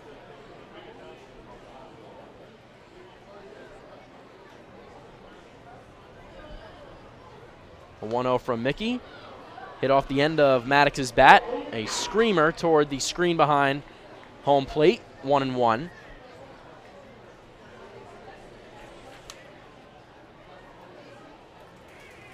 Maddox 0 for 4 in Southern Maryland's last series, but this time goes down and golfs a knuckleball to the right side and through the hole for a base hit.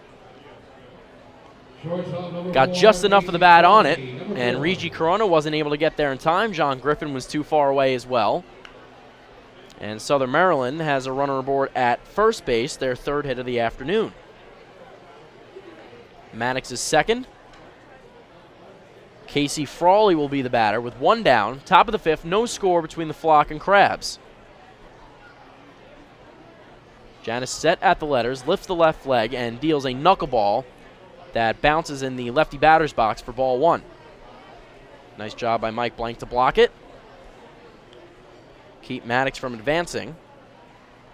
Maddox stole a base the first time he reached first base in the 3rd inning. Frawley hitting from the right side, 0 for 1. Swings and hits a high fly ball center field. Lou Ford going back, and he's going to have enough time to get there, about 2 steps in front of the warning track for out number 2. But Frawley gave it a good ride. Mickey left one a bit too high up in the zone. And Frawley's retired either way. 2 down. Anton DeJesus, Southern Maryland center fielder, will now be the batter.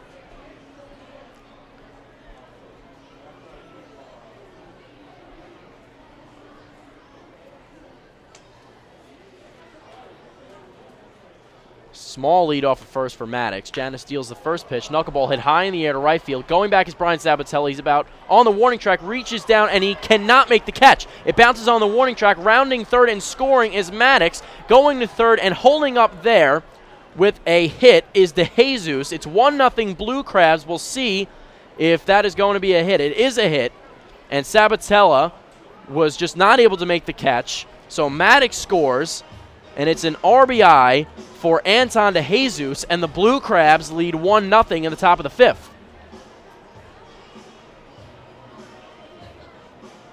I would have to say if that's a hit, that's going to be a triple for DeJesus. He's standing on third base.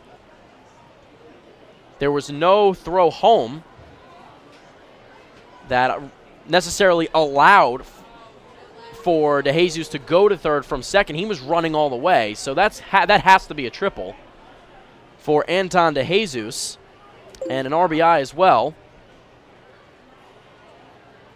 And Mickey Janis now has a 21 consecutive scoreless inning streak snapped with that one swing that Brian Sabatella was oh so close to running down in deep right field. And you could tell off the bat that DeJesus was going to give that one a ride. He hit that very well. And Southern Maryland has the lead here, 1-0. The 1-0 to Fred Lewis is hit back toward the screen behind home plate to bring the count to 1-1. So you just cannot fault Mickey Janus too much because he has just been lights out over his last few appearances. Again, 21 straight scoreless innings before that run scored, and Sabatella was about inches away from keeping that streak intact. But again, it is Southern Maryland with the lead now, 1-0 in the top of the fifth.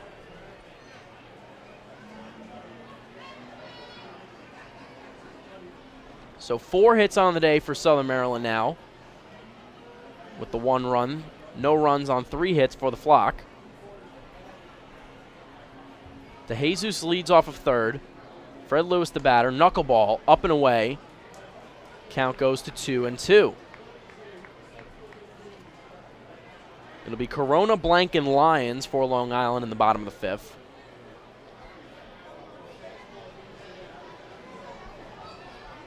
Janus set at the letters. He deals. In on the fists and hit foul over the Southern Maryland dugout into the stands. Count will stay even at 2-2.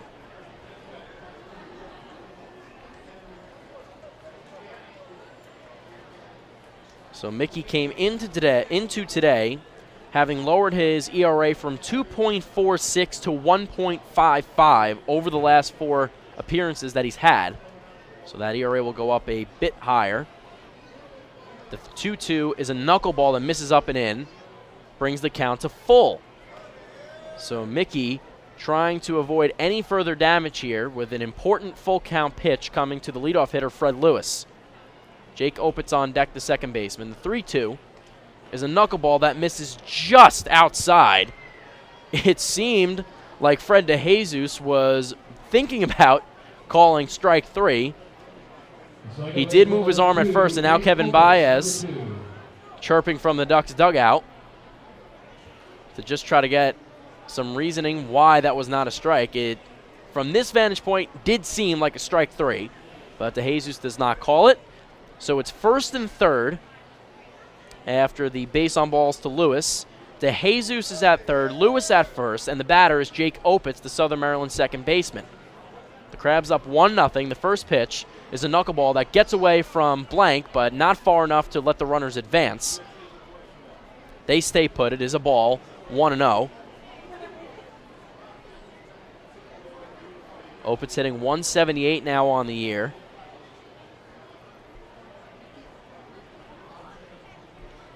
Drafted by the Chicago Cubs in the 12th round of the 2008 MLB draft.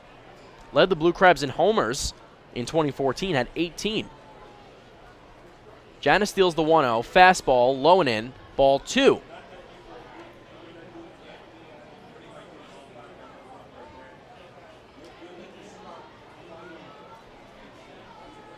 So Mickey in a sticky situation here with runners on the corners. A 2-0 count to the number 2 hitter in the lineup for Southern Maryland. 2 down. Has a force at second. The 2-0 hit in the air to center field. Ranging in his Lou Ford. Is he going to get there in time? He reaches down and makes the catch for the third out. And that was another ball that was close to falling. And Lou Ford able to get there just in time, but not before Southern Maryland does some damage in the top of the fifth. 1 run on 2 hits. No Ducks errors, and Southern Maryland strands 2.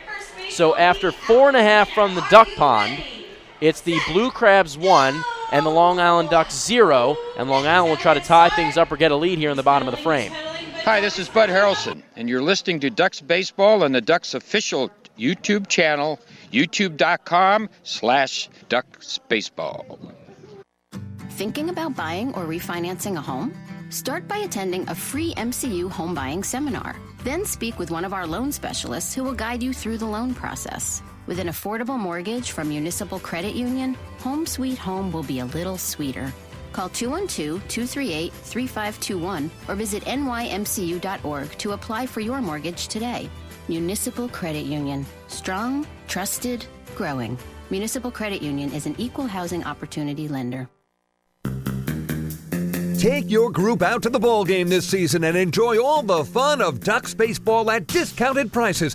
with the Hebrew National Picnic Area, luxury suites, the Smokin' Al's Party Deck, the Trout Town Fan Can, and so much more. Bringing your group to the game will be an unforgettable experience. The Ducks even offer opportunities to sing the national anthem, serve as the Ridgewood Savings Bank color guard, be the Nick-a-Lock Dream Team, put on a pregame performance, or shag fly balls during Ducks batting practice. To book your outing today, call 631-940-3825 and ask for the group sales department. Long Island Ducks Baseball. Good times every time.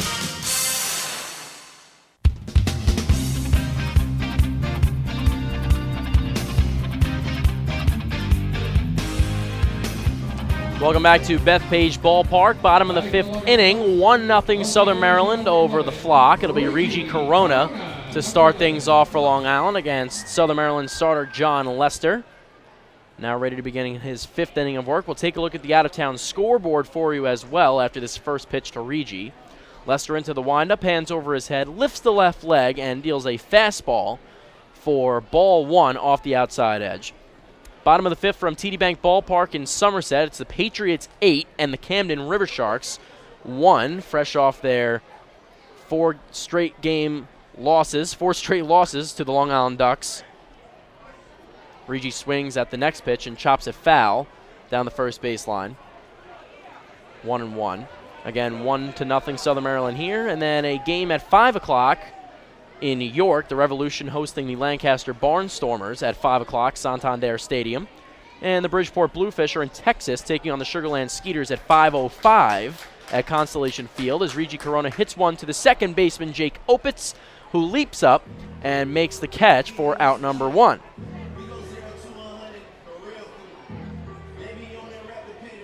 So it'll be Mike Blank, the Long Island Ducks catcher, to be the batter. 1 for 1 with a single on the day so far.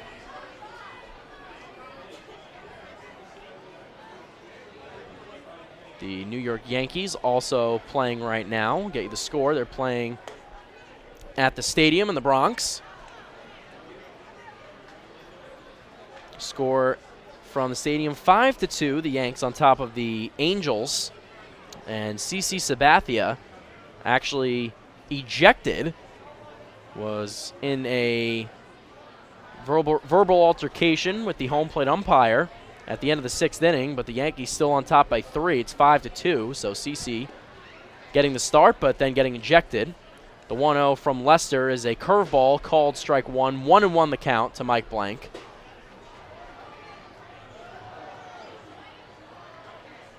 Chris Young and Brett Gardner with home runs in the 5th inning. And this time a line drive up the middle, misses the face of John Lester by about 3 inches and goes into center field. A scary moment.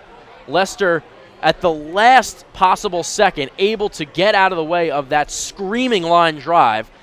And Mike Blank is 2 for 2 with the second base hit coming on an absolute rocket that missed the face of Lester very narrowly. And that was frightening. Lester went collapsing to the ground, immediately falling on his knees. And with 1 down, Dan Lyons will be the batter for the Flock. The shortstop grounded into a 6-4-3 double play in his first at-bat. First pitch fastball misses outside. Ball 1, 1-0. Wrestling legend Mick Foley also in the ballpark this afternoon, right now down on the concourse. Right in front of the press box here at the ballpark, taking pictures with fans. So we got Spider-Man, Mick Foley, Sunday Family Fun Day. Everything going on here at the Duck Pond on Sunday afternoon.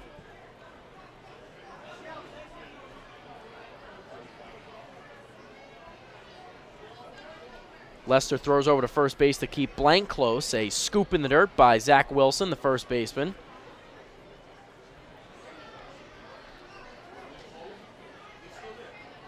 Lester set at the letters. Next pitch hit hard down the left field line and fair, rolling into the corner. It bounces off the corner of the Smokin' Al's Party Deck. Going from first to third is Mike Blank, and standing at second with a 1-out double is Long Island Ducks shortstop Dan Lyons. Nice piece of hitting by Dan. Makes it runners at second and third for the leadoff hitter, Brian Sabatella. One down here, the traditional double play, not really in effect.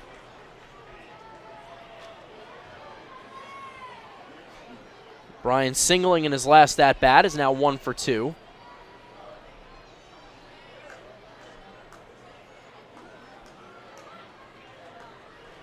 So a chance here for Long Island to tie things up or take the lead. First pitch from Lester is a fastball, splits the corners, strike one, 0-1 the count. Brian with 17 runs batted in on the season so far can make it 18 or even 19 here with just a base hit. The 0-1. Brian holds off, checks his swing on the off-speed pitch that bounces 1-1. Lester's last appearance coming back on June 2nd in Sugar Land. Actually, both of his last two appearances at Constellation Field in Sugar Land, Texas.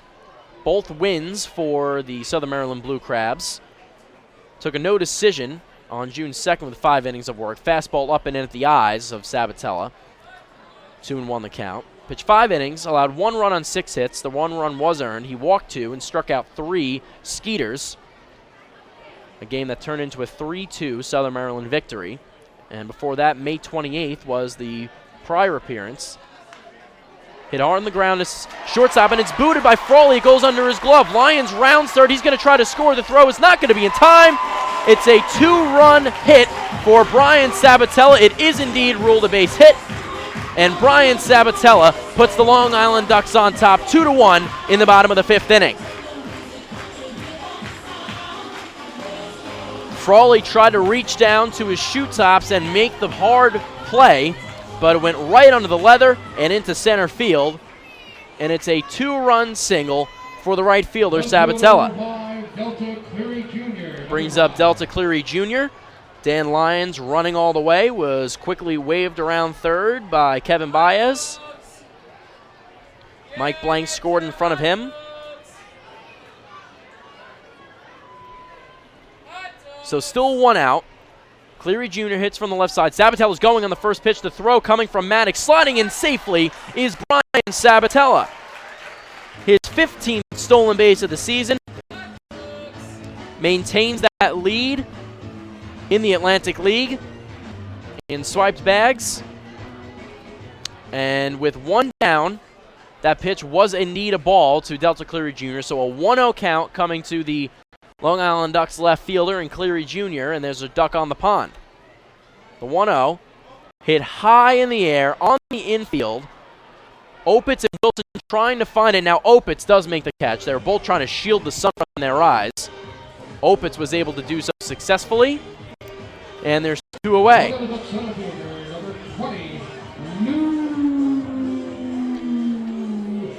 So Lou Ford, the center fielder this afternoon, will try to drive in Sabatella from second base.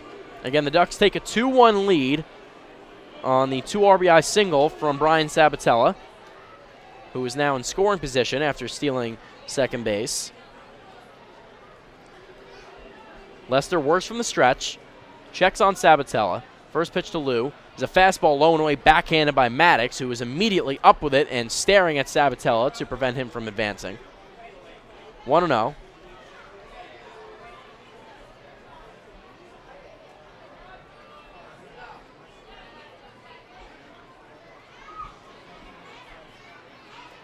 Ford stares down Lester, who deals a fastball low, bounces just past home plate for ball number 2, 2-0. Ford 0 for 2 on the afternoon so far. Still hitting .306, which of course is a great average to have if you're a hitter in baseball, but not nearly the type of number that we've seen from Lou throughout his tenure with Long Island, and especially earlier this season. The 2-0 is a fastball, misses inside, 3-0.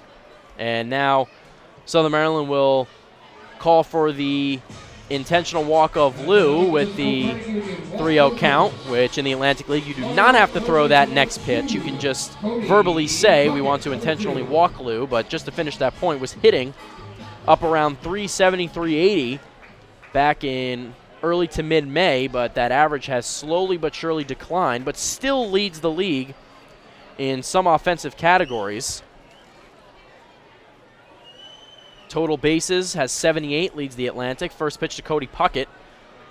Bouncer in the lefty batter's box for ball one. Again, 13 doubles.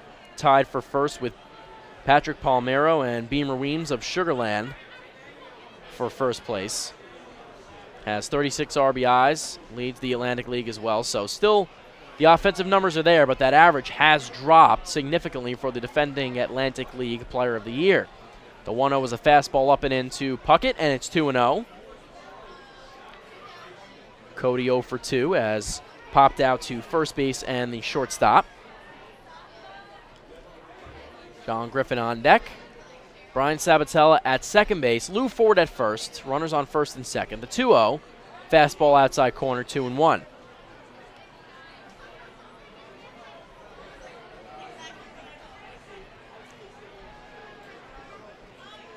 Cody a point below 300, hitting 299 now on the year.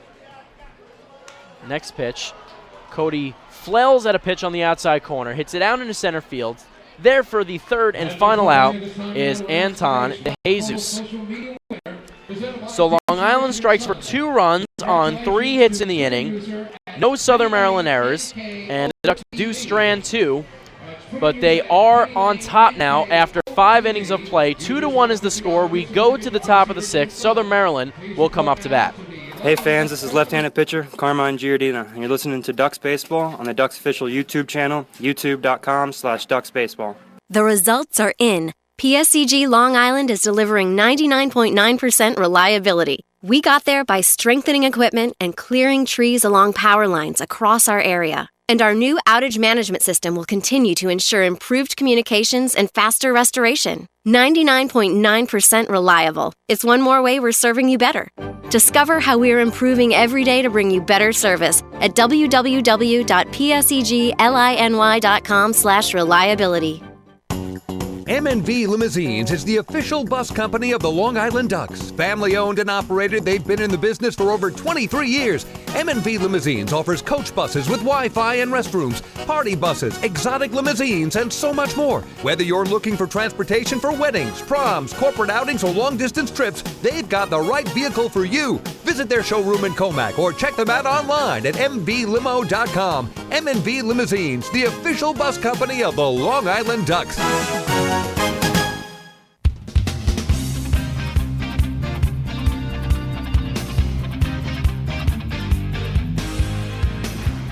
Follow all season long as the Long Island Ducks try and meet the Chappie's Home Run Challenge. If the Ducks hit 100 home runs, Chappie's Funeral Homes will donate $5,000 to the Quackerjack Foundation, Chappie's Funeral Homes, where caring for others is our family tradition.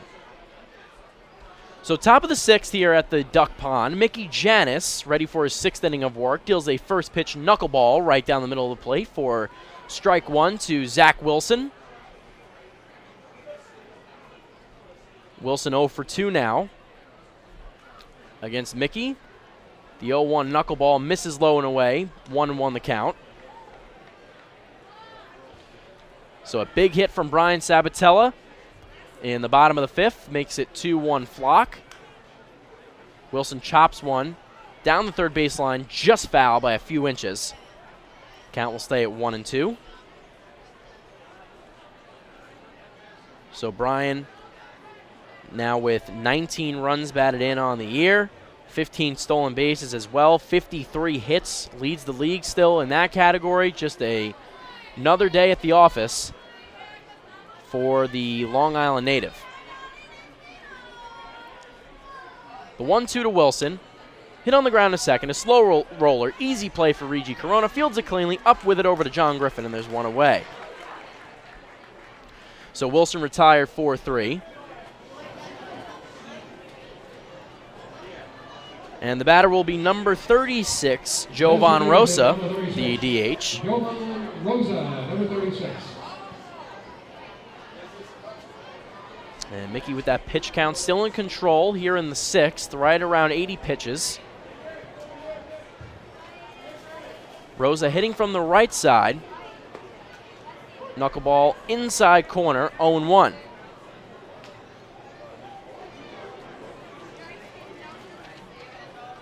Janis, as he has all game, works quickly, and this one hit hard down the left field line. If it's fair, it's gone, and it's foul by about 2 feet. It hits off the top of the fence to the left of the left field foul pole,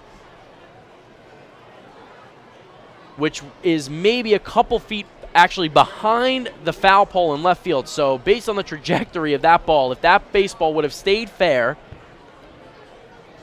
it would have been at least off that yellow foul pole, if not over the wall and into the Southern Maryland bullpen.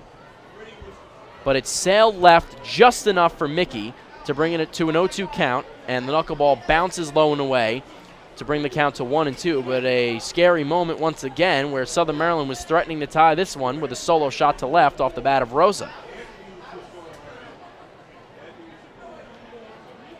And Rosa is making his Southern Maryland debut this afternoon for the Blue Crabs.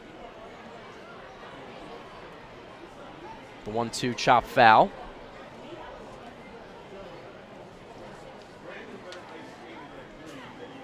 Mickey into his windup, infield back, swing and a miss. Fastball upstairs, and Rosa swings right through it, and there's 2 down.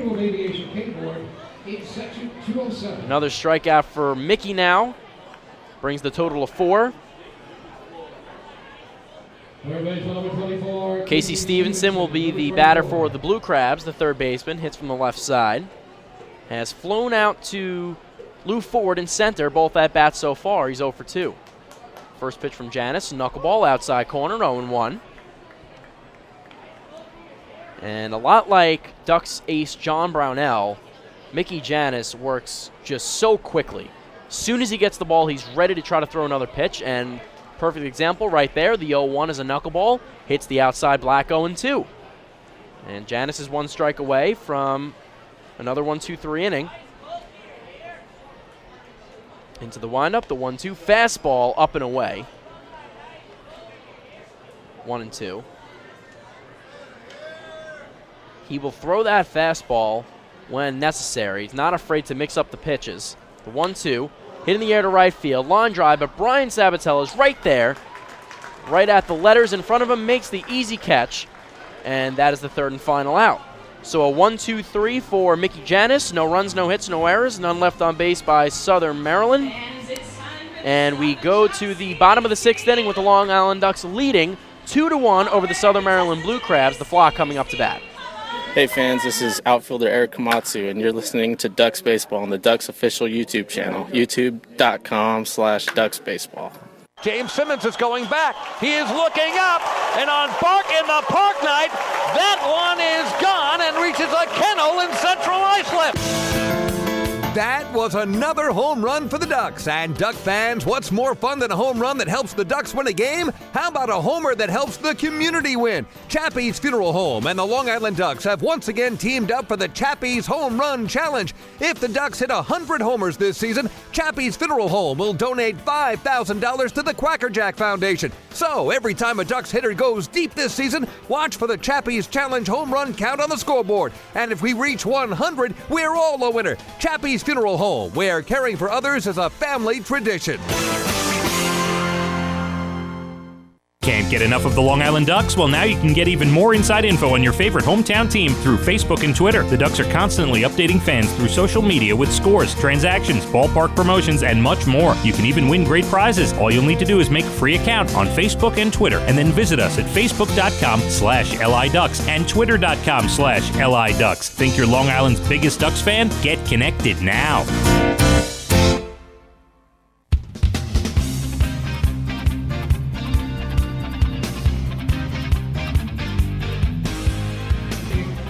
Back here at Bethpage Ballpark, bottom of the 6th, John Griffin ready to get things going for the Long Island Ducks against John Lester. Now in his 6th inning of work, first pitch from the righty, fastball inside corner to Griffin, 0-1. So the next Sunday home game for Long Island will be in 2 weeks' time. Another Sunday family fun day, and a special one at that. Father's Day here at the Duck Pond when the Ducks take on the Bridgeport Bluefish. Pre-game barbecue for the fathers out there, and a chance for fans to have a catch on the field as well with Dad. 15-minute pregame catch session. The 1-1 curveball is a called strike to Griffin. Count goes to 1-2. The next pitch from Lester, fastball up and in. John pulls away from it, 2-2. And if you're ever looking for Ducks tickets or you want to try to get yourself involved with the Father's Day festivities here in 2 weeks' time, you can always get your tickets at the Bethpage Ballpark box office, online at liducks.com, or via the Ducks mobile app, or even over the phone at 631-940-TIXX. Again, that's 631-940-8499. Will definitely be a very exciting day on the 21st. Griffin swings at a full count pitch. Slow roller back to Lester, who ranges over to his left, and with the underhand toss to Wilson, makes the first out of the inning. Designated hitter, number 28, Prentice Redmond, number 28. So Griffin is retired. 1-3. Prentice Redmond now the batter.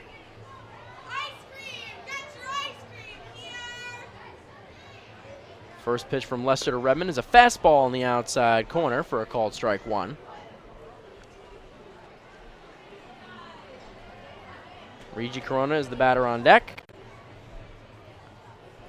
The 0-1 to Prentice.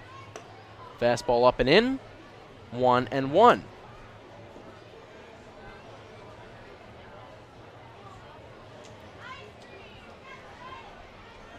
Prentice starting the year with the Bridgeport Bluefish.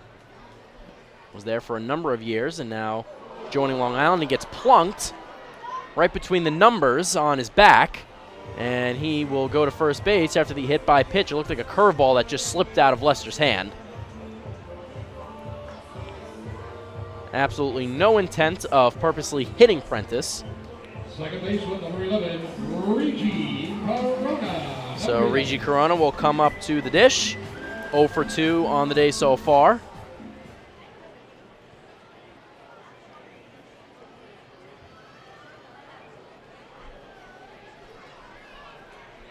The switch hitting second baseman hits from the left side, as he has throughout the game so far, against the right-handed Lester.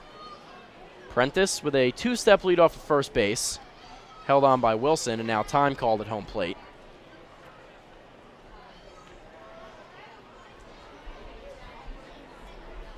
Official attendance of 5,457 fans this afternoon as Reggie swings through the first pitch.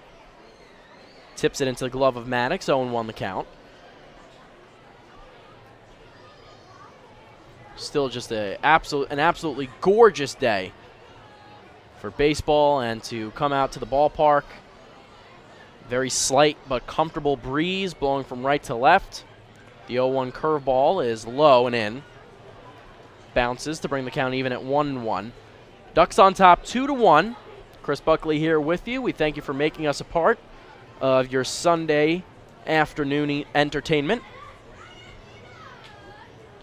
Prentice Redmond is the runner aboard at first base with 1 out. Reggie Corona is at the plate for the Ducks. The third baseman Stevenson even with the bag. The 1-1 off the outside corner. Looks like a changeup. Ball 2, 2-1.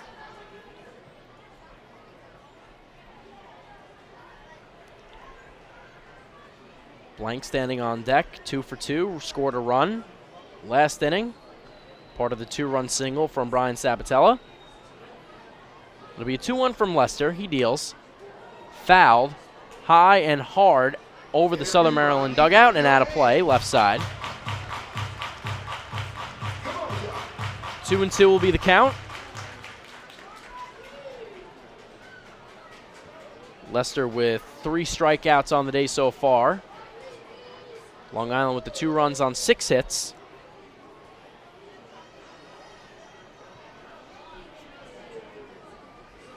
Lester right around 90 pitches now, so he and Janis are very close. And this is the pickoff attempt, gets away from Wilson, and Prentice Redmond will go from first to second on that ball that gets away.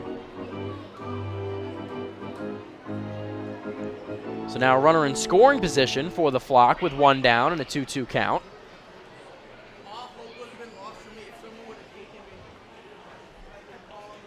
And Regi Corona with a chance here on the year with 13 RBI. And that is an error, of course, on Lester, the starting pitcher for Southern Maryland. Wilson tried to stab at it at the last second, but just wasn't able to come up with it. Lester set at the letters, the 2-2. Slider, outside portion, misses. 3-2 the count.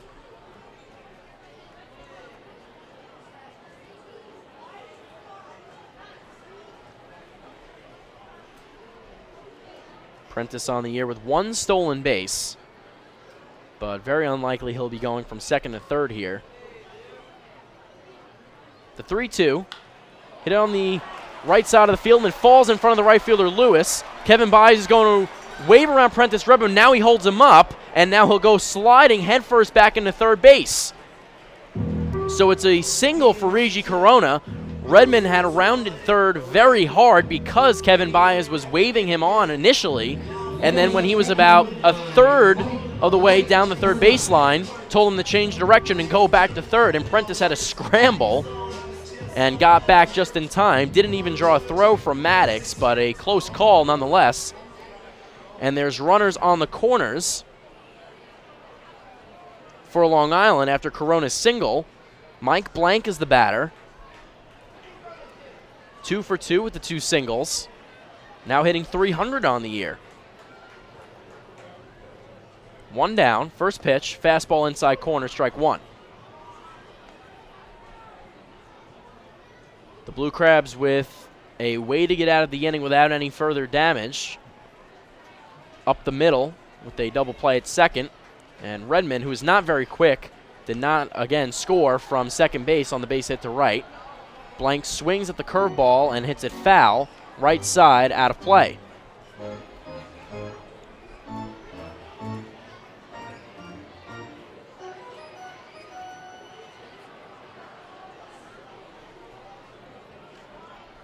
Corona leading off of first base with 5 stolen bases on the year, and he's going here, and he slides in safely at second base. Maddox throws. The throw's not in time.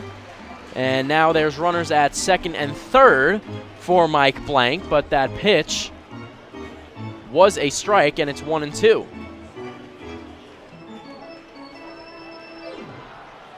So Regi on cue, almost like he was listening to me, with his 6th stolen base of the year. The 1-2 from Lester is up and in. A fastball, 2-2 the count with 1 down here. So it's the 3rd stolen base of the afternoon for Long Island. Griffin with a stolen base, Sabatella with 1, and now Regi Corona with 1 as well. Lester comes set. It'll be a 2-2 with Redmond off of third. It gets away from Maddox on the off-speed pitch that bounces to the right, but he's quickly up and scrambles after the baseball. For the 3rd ball to count, so it'll be a 3-2 pitch coming from number 18, the right-hander, John Lester, to Ducks backstop Mike Blank, with Regi Corona aboard at second. Prentice Redmond is at third base. The infield is in. There's 1 down, and the Ducks lead 2-1. Blank a chance to extend that lead to 3-1 or even 4-1. The 3-2. Blank gets fisted on the inside part of the plate. It's out to center field. The catch is made by DeJesus. Tagging is Redmond, and he will score on the sacrifice fly. And it's an RBI for Mike Blank, who lofted it out into center field. And the Long Island Ducks lead 3-1.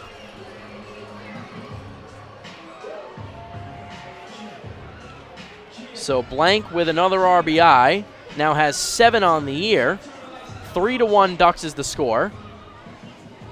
Hey, boys and girls, congratulations to today's Bethpage Kids Club winner. Regi Corona did not advance on the play.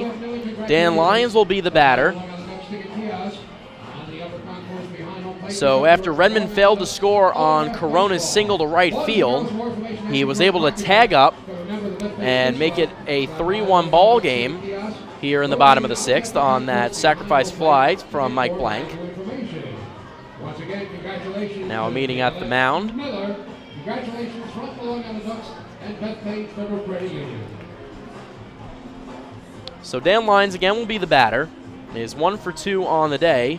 Grounded into a double play in his first at-bat, but then doubled on a rocket down the left field line in his last at-bat, which came in the 5th inning. Where to line up so you can run the bases. Batting for your Long Island Ducks, the shortstop, number 12, Dan Lyons, number 12. Lyons, the 9-hitter. Lester comes set. Now up near 100 pitches, and the curveball slips out of his hand again. A good 2 to 3 feet above Dan Lyons, who was hunched over and able to get out of the way of that errant pitch for ball 1.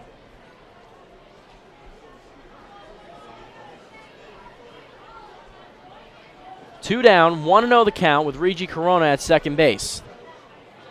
Lyons swings and hits one out into center field, but playable for DeJesus, who was playing very shallow in center, and that will retire the side. So Long Island gets another run on one hit. No errors from Southern Maryland in the inning, and the Ducks do strand one runner at second base, but again, the lead goes to 2. It is 3-1 Flock after 6 innings of play. To the top of the 7th we go. Southern Maryland will come up with the 6. Hey fans, this is Blake Davis, and you're listening to Ducks Baseball on the Ducks official YouTube channel, youtube.com/DucksBaseball. Spring into a new Honda at Huntington Honda and pay $59 a month for a new 2015 Honda Civic LX sedan. $59. So spring into Huntington Honda on Jericho Turnpike just east of Route 110 or HuntingtonHondaCars.com. Huntington Honda, discover the difference. Auto 24-month lease, total due at inception. Civic $31.90 includes bank fee, first month's payment, no security deposit. Taxes, DMV, title fees extra with excellent credit through HFS. Have your birthday at the ballpark this season and celebrate with the Flock. Kona Ice birthday party packages with the Long Island Ducks are now available. Each package includes 10 box seats, a commemorative birthday t-shirt and autographed baseball, a pizza and Kona Ice party in the Hebrew National Picnic area, and so much more. Best of all, the birthday child will stand on the dugout while the entire crowd sings happy birthday. Reserve your party today by calling the group sales department at 631-940-3825. Kona Ice birthday parties with the Long Island Ducks, a once-in-a-lifetime experience.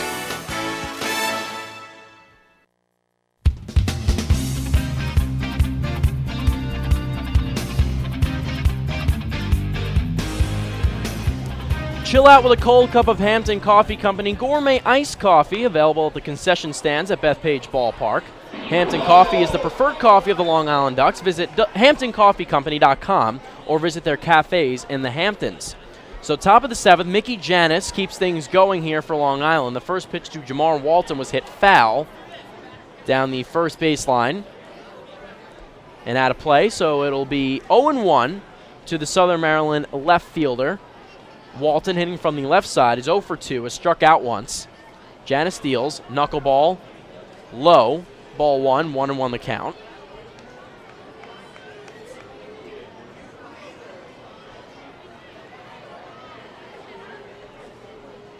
Janis, the 1-1, knuckleball, hit on the ground to second base. Regi Corona slides to his right, the backhand play over to first, and there's one away.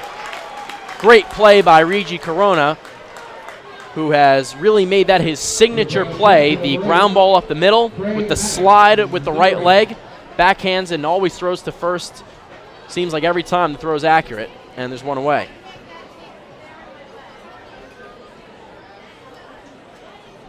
So Walton retired 4-3.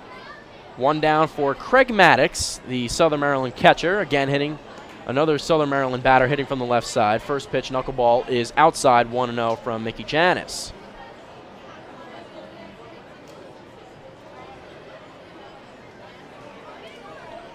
Next pitch, another knuckleball, misses low and away, 2-0.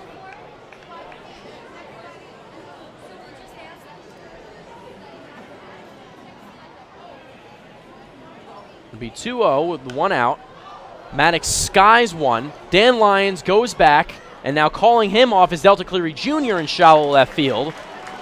And nice communication on the defensive side from Long Island. There's 2 away. Looked like Dan had a decent beat on that one, I would say. Had settled under it. Could have made the play if he really had to, but Delta Cleary Jr. makes the smart play and calls off his shortstop to make the second out. Always smarter for the outfielder to come in and call off the infielder who's going back. You never want to go back. You'd rather come in.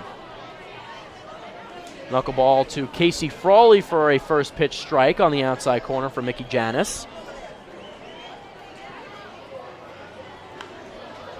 The 0-1 hit high in the air, left side, but in play for Mike Blank, who reaches down and cannot make the play, was trying to shield the sun. And a missed opportunity, but Mickey Janis picks up his battery mate's helmet, shows him some support. Just says shake it off, and it'll be an 0-2 to Casey Frawley.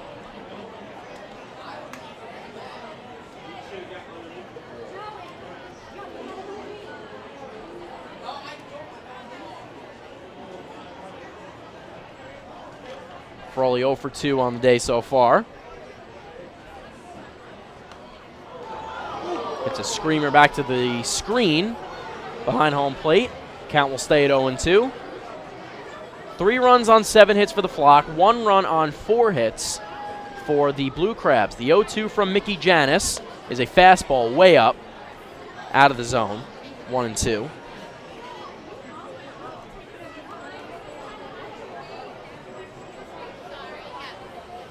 One-two from Janis. Hit in the air, right field. Should be easily playable for Brian Sabatella. Runs over to his right and makes the catch for the third and final out. So a 1-2-3 for the knuckleballer. No runs, no hits, no errors. None left on base. After 6.5, Ducks 3, Blue Crabs 1. We go to the bottom of the frame, and Long Island will try to extend the lead. Hey fans, this is pitcher Mark Rogers, and you're listening to Ducks Baseball on the official Ducks YouTube channel, youtube.com/DucksBaseball.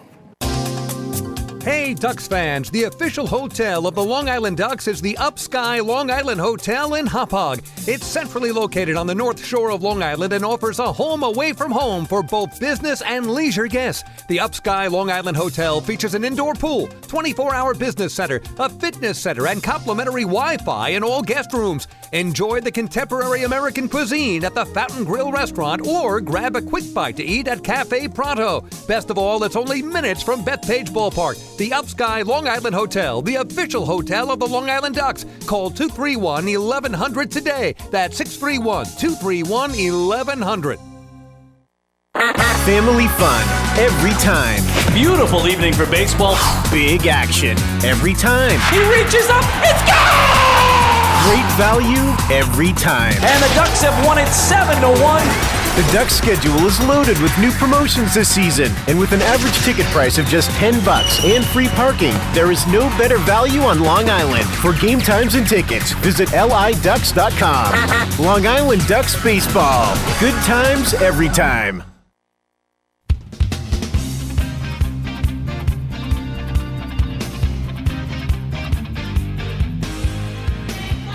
Well, John Lester's day is done for the Southern Maryland Blue Crabs. Orlando Santos, the right-handed reliever, will come in and relieve the starter for the afternoon. And we will give you the final line for Lester. 6 innings of work, 7 hits, 3 runs. 2 of them were earned. The run scored in the bottom of the 6th was the unearned run on the sacrifice fly and RBI from Mike Blank. 2 walks, one of which was intentional to Lou Ford. 3 strikeouts. He hit 1 batter. That was Prentice Redmond. And through 102 pitches, he threw 60 strikes. So we will get you the numbers for Santos, listed at 6 feet tall, 200 pounds, out of San Jose de los Matas in the Dominican Republic. On the year so far for Santos, 1-1 with a 2.35 ERA. It's pitched in 10 games. They've all been relief appearances. 15 1/3 innings of work, 10 hits, 7 runs, 4 of them have been earned. He has walked 10 batters, 3 of which have been intentional walks. He has 11 strikeouts. He has faced 66 batters, and they are hitting 189 against the Dominican Republic native. So he will get things started right at the top of the Ducks order with Brian Sabatella. Brian 2 for 3 now on the day with that big at-bat, 2-run single in his last at-bat.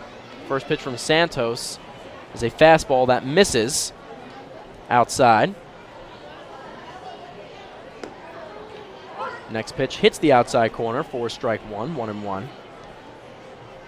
Sabatella drove in Mike Blank and Dan Lyons back in the 5th to get Long Island ahead 2-1. Sabatella flails out at a fastball in the outside portion and sends it foul. First base side, 1-2.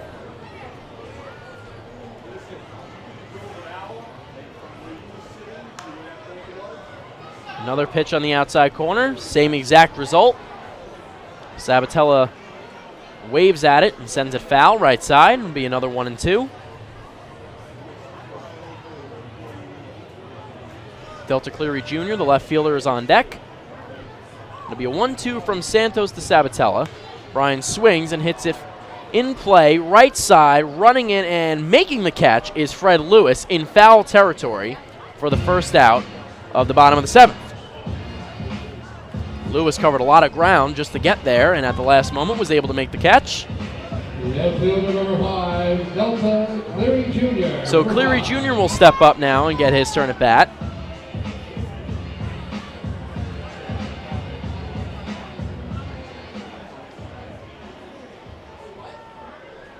Delta on the day so far 0 for 3. In the last series in Camden, went 5 for 18. First pitch ball from Santos. Was 1 for 5 yesterday, had an RBI triple. Also scored a run. Santos' 1-0 is a fastball fouled over the screen on top of the roof. 1-1 the count now. Finished the series with 3 runs batted in. He scored 5 runs. He walked once, was hit by a pitch, and had 2 sacrifice bunts against Camden, so an integral part of that 4-game sweep. Next pitch slider bounces low, 2-1. Delta now with 16 runs on the year, and he's only started 19 games. He's played in 22 altogether with Long Island. After joining the team in the middle of the season, was with Harrisburg, the AA level team with the Washington Nationals, and has come in and really been a force in this lineup as he swings and ropes one. A foot foul down the first baseline and into the corner for strike 2. But again, in those 19 starts, 24 hits, is hitting .303 on the year. Came in hitting .316. 9 runs batted in. Has been great hitting in this 2-hole. The 2-2. Fouled, left side, over the Southern Maryland dugout and out of play. 1 down, bottom of the 7th inning. No one on for Long Island, but they lead 3-1 over the Southern Maryland Blue Crabs. John Lester's day is over again. It is Orlando Santos as Delta hits one to the right side between the first and second baseman and in the right field for a base hit. 1-out base runner for Long Island. The bottom of the 7th brings up Lou Ford, who is 0 for 3. Or excuse me, 0 for 2 with the intentional walk in his last at bat.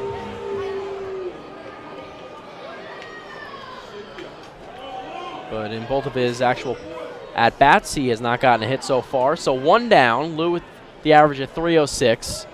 Cleary Jr. leads off first base. Santos set at the belt. First pitch, changeup, strike 1 on the outside corner. Delta has stolen 6 bases. Possesses a good amount of speed. A 2.5-step lead off of first. Not going. The 0-1. Lou swings, and it's a high fly ball, but foul. Up onto the concourse, right side, and it bounces on the roof. Luke quickly behind 0-2. And during this stretch where his average has dropped, that's the one thing that I've definitely noticed is that he falls behind and counts quickly. Takes a lot of first pitch strikes as Santos throws over to first base and keeps Cleary Jr. close. Lou tends to fall behind 0-2, 1-2, and counts. And then is always hitting from behind. Pitch out from Santos to Maddox to make sure Delta's not going. And he was not. He does not bite. Ball 1, 1-2.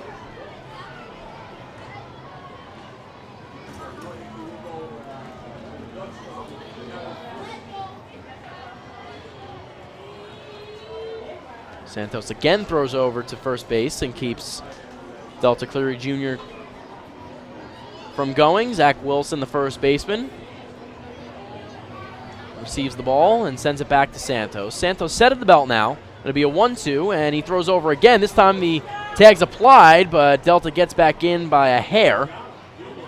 That was very close. It looked like they almost got him at first base. First base umpire Richard Katz says no. He got the hand back in there just in time. Delta still with that 2.5 step lead. This time he's going. Ball on the outside portion of the plate. Delta will slide in, and he is safe. Maddox's throw was not in time, and Delta Cleary Jr. has his 7th stolen base of the year. And nice job by Lou Ford to take that pitch on the outside portion of the plate for ball 2 as well. So it is now 4 stolen bases on the day for Long Island. Maddox has a quick word with Santos on the mound. 1 down, bottom of the 7th. Cleary Jr. now in scoring position at second base, and Lou Ford with a chance to get his 37th run batted in of the 2015 season. Santos works quickly, comes set of the belt, checks on Cleary Jr. Another slider off the outside portion of the plate for ball 3. So a full count to the Ducks center fielder after being behind 0-2.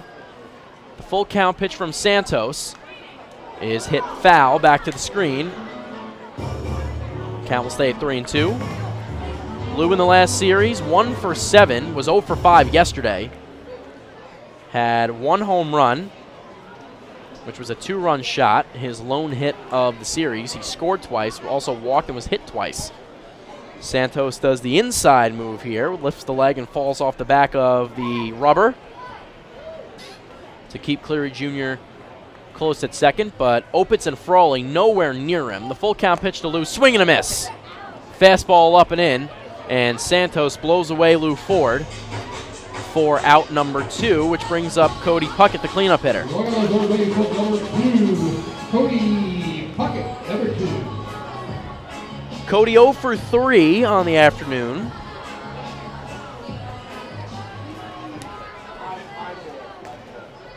Had a double and 2 runs as part of his 3-hit Saturday in Camden yesterday. First pitch from Santos to Cody. Fastball that Puckett swings and sends back to the net behind home plate for strike 1.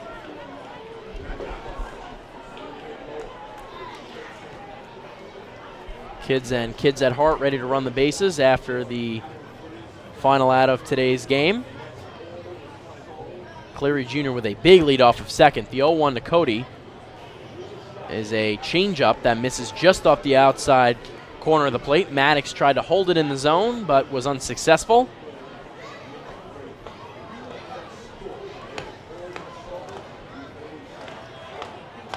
The 1-1 from Santos, and Cody chops it foul behind home plate. Brings the count to 1-2. Long Island again on top 3-1, bottom of the 7th inning. 3 runs on 8 hits. No errors for the Flock. 1 run on 4 hits with 1 error for the Southern Maryland Blue Crabs. It'll be a 1-2 pitch coming from Orlando Santos to Ducks third baseman Cody Puckett. Delta Cleary Jr. leads off of second base. 2 down. Santos deals. Swing and a miss. So after Cleary Jr. single to the right side, Lou Ford and Cody Puckett both go down swinging. So no runs on 1 hit in the inning for Long Island. They do strand 1. No errors for Southern Maryland in the bottom of the 7th. And we go to the top of the 8th. Blue Crabs are trailing Long Island 3-1, and they will try to make this at least a tie game to keep themselves in it. Hey fans, this is first baseman John Griffin, and you're listening to Ducks Baseball on Ducks official YouTube channel, youtube.com/DucksBaseball. Few places on earth offer the charm and excitement of Fire Island. At Fire Island Ferries, located conveniently at 99 Maple Avenue in Bay Shore, they offer convenient travel to Fire Island 7 days a week. Fire Island is quickly becoming a top destination for families of all ages. Experience the informal, carefree communities, the dazzling night scene, enjoy fine dining, or climb to the top of one of the tallest lighthouses in the United States. But there's only one way to get there, by calling Fire Island Ferries at 631-665-3600 today. For fare and scheduling information, please visit fireislandferries.com. Hey Ducks fans, stay up to date with Long Island's hometown team by visiting Quack of the Bat, the official blog of the Long Island Ducks. Quack of the Bat will bring Ducks fans beyond the headlines with in-depth feature articles, breaking news stories, game previews, post-game wrap-ups, and so much more. Interact with the team during the entire season through quotes directly from the players and coaches, as well as exclusive video clips and photos. Check out the blog today at quackofthebat.wordpress.com. Quack of the Bat, the official blog of the Long Island Ducks.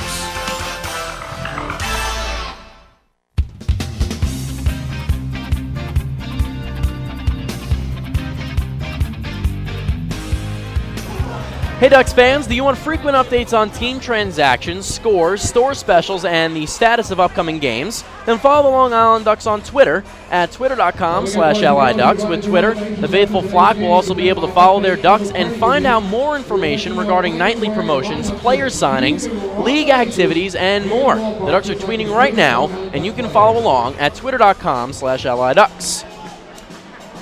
So the knuckleballer is done for the flock. Mickey Janis goes 7 innings, allows 4 hits, 1 run, it was earned, 1 walk, and 4 strikeouts. Through 99 pitches that he threw, 68 of them were strikes. So that brings the ball to Amalio Diaz, the right-handed reliever, who has been great out of the bullpen this year for Long Island. Diaz listed at 6 feet 2 inches tall, 215 pounds, out of Chandler, Arizona. And on the year, Amalio 0-1. He has a 1.80 ERA. He has appeared in 20 games. That is a team high. They have all been relief appearances. Has 1 save, 20 innings of work, 13 hits, just 5 runs, 4 of them earned, 4 walks. He has struck out 27 batters. He has faced 76 of them in total, and they are hitting just 186 against the right-hander, who works from the stretch here against center fielder Anton DeJesus, who gets things started for Southern Maryland. First pitch fastball is way up and out for ball 1. Soda here. Amalio always working out of the stretch. Will deal a 1-0. Puckett ranging in, even with the bag at third. The 1-0 hit high in the air, center field, but playable for Lou Ford. Takes a few steps back, now trots in and makes the catch for out number 1. So DeJesus is retired to fly out to center. Goes 8 on the score sheet. And Fred Lewis, the Southern Maryland right fielder, the leadoff hitter, will be the batter. So both teams with their right fielders as their leadoff hitters, with Sabatella for Long Island and Lewis, of course, for Southern Maryland. And with Janis's day done, of course, the starter brings the Ducks bullpen into play, which has been quite possibly the most important part of this team so far this season. First pitch from Diaz to Lewis is a strike, called strike 1 on the inside part of the plate. The relief pitchers have just been stellar over the last 12 games. 0-1 to Lewis is a slider that hits the outside corner for strike 2. Over the last 12 games, Ducks relievers have allowed just 4 runs in 42 1/3 innings of work. 4 runs in 42 1/3 innings of work. That is a .85 ERA. The 0-2 from Diaz, a fastball outside. Good 0-2 pitch, misses away, 1-2. 18 hits, 8 walks, 40 strikeouts through the 42 1/3 innings of work in the 12 games. Absolutely incredible. So every time Kevin Baez has had to go to the pen he has gotten just fantastic results. The 1-2 from Amalio Diaz is golfed foul way down the right field line and out of play. Keeps the count at 1-2.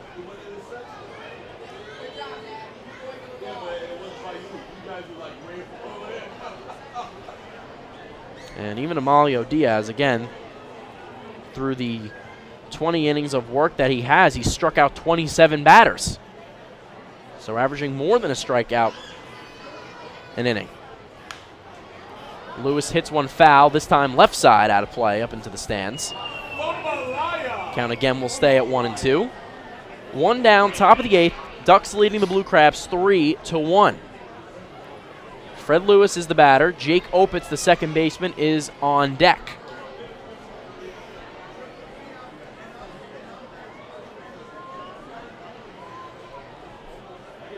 Diaz gets a sign from Mike Blank. It'll be a 1-2 with one down. Diaz deals. Swing and a miss. He got him. Lewis swings right through the up and out fastball. And there's 2 away in the top of the 8th. Number 2, Jake Opitz, hitting from the left side, comes up to the plate. So make it 28 strikeouts on the year for Amalio Diaz.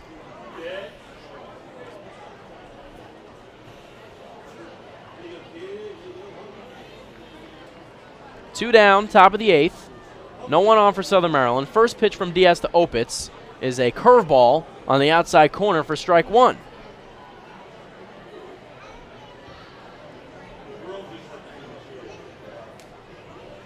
And you'd have to imagine Ryan Kushmal will come in for the 9th for another save opportunity if the score stays the way it does right now. A check swing, slow roll to the second baseman. Corona comes in, fields it on the bare hand, throw to first, and they got him. Opitz was trying to hold up the swing, but he made contact anyway. Diaz couldn't get there in time. Rigi Corona comes in and makes the beautiful barehanded play for the 3rd and final out. So a 1-2-3 for Amalio Diaz. No runs, no hits, no errors. No one left on base. We go to the bottom of the 8th. The Ducks are leading the Southern Maryland Blue Crabs 3-1, and they will try to extend that lead. Hey fans, this is infielder Cody Puckett, and you're listening to Ducks Baseball on the Ducks official YouTube channel, youtube.com/Ducks Baseball. Beautify your patio, walkway, driveway, or pool surround with Nicoloc paving stones and walls. Nicoloc specially formulated paver shield offers extra surface wear protection and color enhancement throughout the thickness of the paver. Paver shield guarantees that your pavers will look great for years to come. Bring home the elegance with Nicoloc. Visit the Nicoloc Design Center, Sunrise Highway, Lindenhurst, or Nicoloc.com. Let Nicoloc Pavers pave your way. M&V Limousines is the official bus company of the Long Island Ducks. Family owned and operated, they've been in the business for over 23 years. M&V Limousines offers coach buses with Wi-Fi and restrooms, party buses, exotic limousines, and so much more. Whether you're looking for transportation for weddings, proms, corporate outings, or long-distance trips, they've got the right vehicle for you. Visit their showroom in Comac or check them out online at mvlimo.com. M&V Limousines, the official bus company of the Long Island Ducks.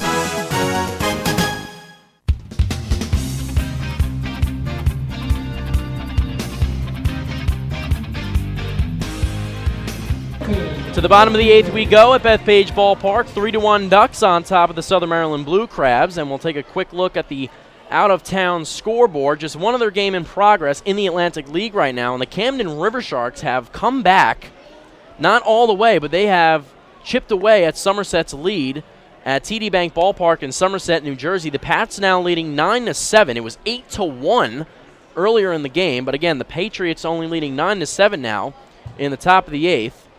So Camden is at bat in that one. And Long Island, of course, would get some help from Camden if they can take care of business against Somerset.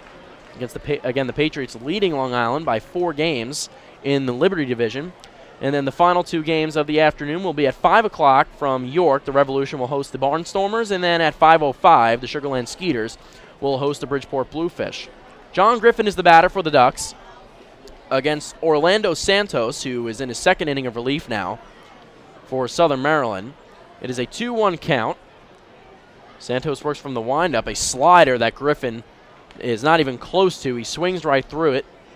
Ball started on the inside corner and eventually ended up past the outside corner, and it's strike 2. 2-2 the count.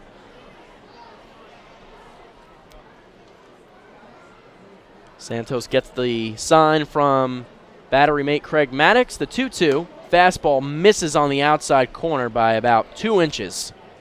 And it brings the count to 3-2.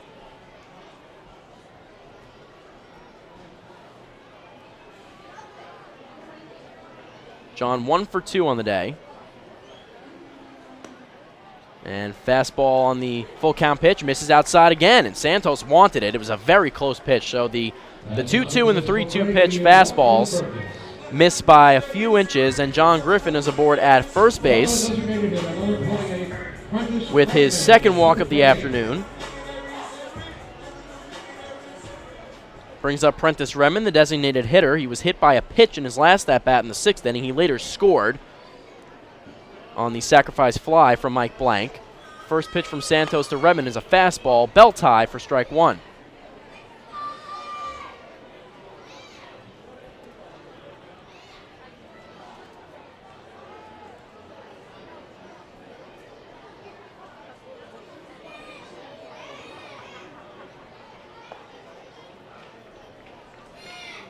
Oh, 0-1 is a slider low and away for ball 1. Count comes even at 1-1, so it'll be Redmond, followed by Regi Corona, and then Mike Blank if it gets to that point.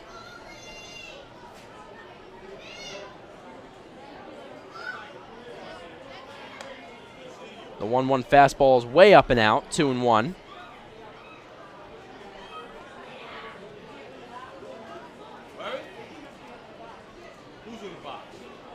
Redmond hits from the right side, 0 for 2 on the day. Now is the average at 224. The 2-1 fastball on the inside corner. Called strike from Fred DeJesus. Count even at 2-2.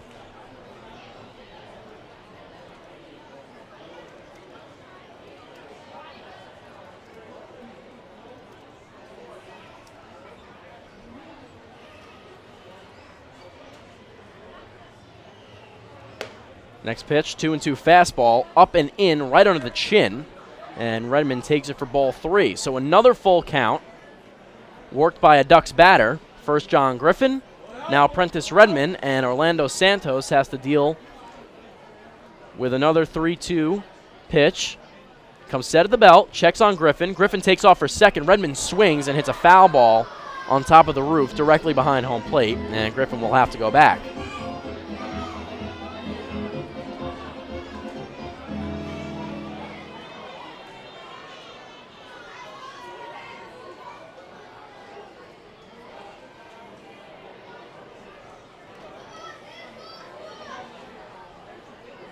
Griffin with 1 stolen base on the afternoon as well. The 3-2 again from Santos inside. Misses Prentice Redmond by a few inches, and the Ducks have runners at first and second with Regi Corona coming up to bat. Griffin and Redmond draw back-to-back base on balls. Santos walks to straight, and the switch-hitting Regi Corona still hitting from the left side against another right-hander. And Santos will be the batter.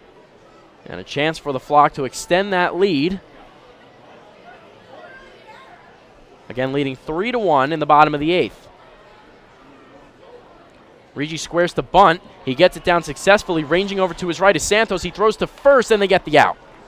But a successful sacrifice bunt by Regi Corona goes 1-4 on the scorecard. Mike Blank will be the batter. Both runners advance.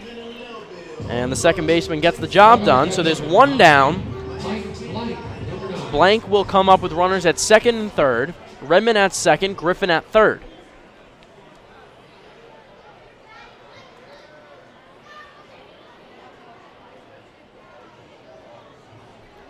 Mike 2 for 2 on the day.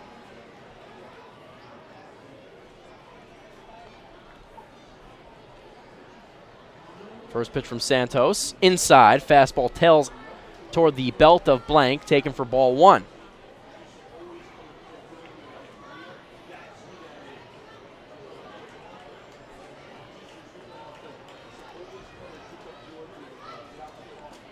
1-0 fastball. This time hits the outside corner for strike one. 1-1, one down. Blank already with 1 RBI in the day. Can make that number 2 or even 3 with a base hit here. Infield is in for Southern Maryland. Blank swings and goes after a fastball on the up and out part of the plate that he sends screaming over the screen behind home plate, 1-2.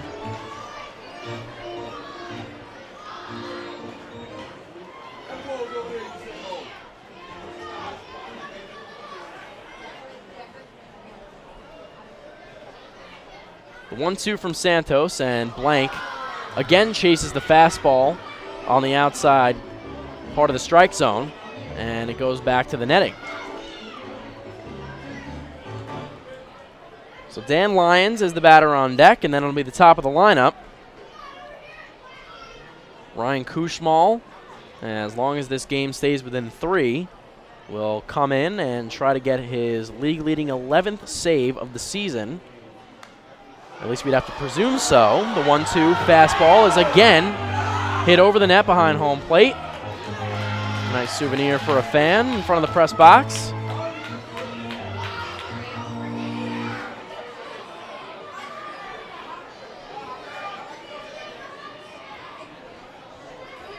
Infield still in for Stan Clyburn's Southern Maryland Blue Crabs. Santos set at the belt, checks on Griffin. The 1-2 slider misses away, 2-2.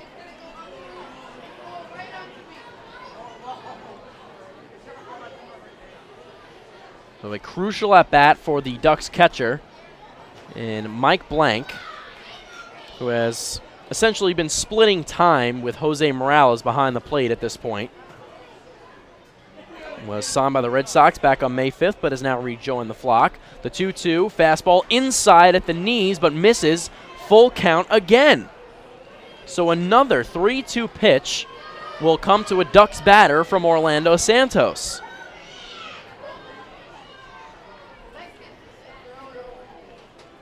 Santos set at the belt, 3-2, hits Mike Blank. So bases loaded for Dan Lyons with 1 out in the bottom of the 8th, with his team leading 3-1. So Santos has walked 2 in the inning. He has hit a batter to load the bases. John Griffin stands at third, Prentice Redmond stands at second base, and now Mike Blank, the catcher, stands at first base, which brings up the shortstop. Lyons, who is 1 for 3 on the day, is grounded into a double play. He doubled and then flew out to center. But now an even better opportunity for Long Island to try to extend this lead. But the last thing you want to see here is a ground ball, an easy ground ball to anyone on the infield.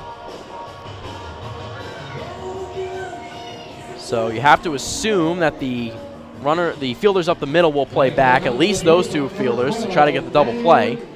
And they will. They are behind the baselines. Corners are shaded slightly in. Stevenson at third and Wilson at first. Santos with the bases loaded, able to work from the windup. First pitch to Dan Lyons, swing and a miss. Fastball outside corner that the shortstop swings right through, 0-1. Regi Corona had the successful sacrifice bunt before Mike Blank was hit. The 0-1 hit high and foul over toward the first base side behind home plate. Out of play, 0-2. So Santos quickly gets ahead in the count, 0-2 to number 12, Dan Lyons.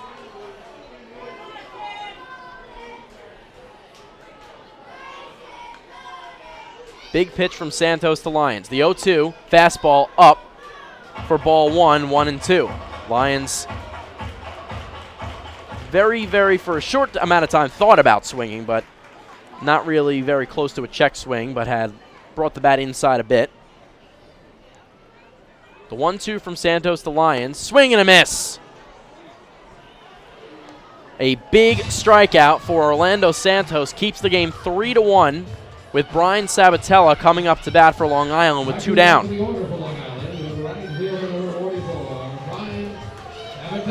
Sabatella flew out to right field in his last at-bat, but again, that big 2 RBI single in the 5th inning that put this team up 2-1 before the Flock tacked on another in the bottom of the 6th. First pitch to Sabatella with the bases loaded. Fastball low and away, ball 1.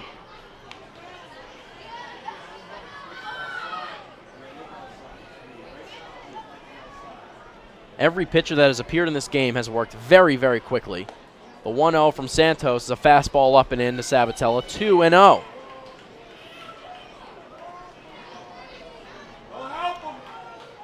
So with 2 down, Santos is close to working out of a major, major jam, but he has to deal with Sabatella first, and the fastball low and in is a ball, 3-0. So now he's a ball away from walking in a run. He got the second out with the strikeout to Dan Lyons, but has now thrown 3 straight balls to Brian Sabatella. It'll be a 3-0. Fastball right down the middle of the plate, strike 1. 3-1 the count. Orlando Santos pitching to Brian Sabatella with the bases loaded in the bottom of the 8th. The 3-1. Fastball low and in, ball 4. So it's a bases-loaded walk drawn by Brian Sabatella. John Griffin crosses home plate, and the Long Island Ducks extend the lead to 4-1.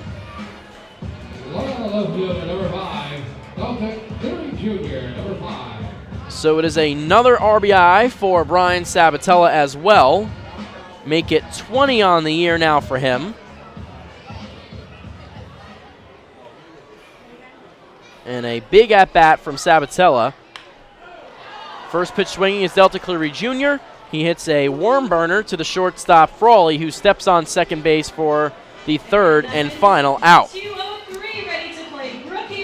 But Long Island strikes for 1 run on 0 hits in the inning. No Southern Maryland errors. And the Ducks do leave the bases loaded. But after 8 innings, they lead 4-1. And we will go to the top of the 9th with Long Island looking to close out the first game of this 4-game series with a W. Hey fans, this is relief pitcher Bruce Kern, and you're listening to Ducks Baseball on the Ducks official YouTube channel, youtube.com/DucksBaseball. Thinking about buying or refinancing a home? Start by attending a free MCU home buying seminar. Then speak with one of our loan specialists who will guide you through the loan process. With an affordable mortgage from Municipal Credit Union, Home Sweet Home will be a little sweeter. Call 212-238-3521 or visit nymcu.org to apply for your mortgage today. Municipal Credit Union. Strong, trusted, growing. Municipal Credit Union is an equal housing opportunity lender. Enjoy the ultimate VIP fan experience at Bethpage Ballpark this season by taking in a Ducks game from the brand new Trout Town Fan Can. Presented by Roscoe Beer Company, the Fan Can is available for rental at all Ducks home games. It features 12 Dream Seat theater-style padded seats, beverage holders, an air-conditioned atmosphere, and an incredible view of the game. Packages are now available with food and beverage included. To reserve your Fan Can outing today, call the Ducks Group Sales Department at 631-940-3825. The Trout Town Fan Can at Bethpage Ballpark. Your VIP experience has arrived.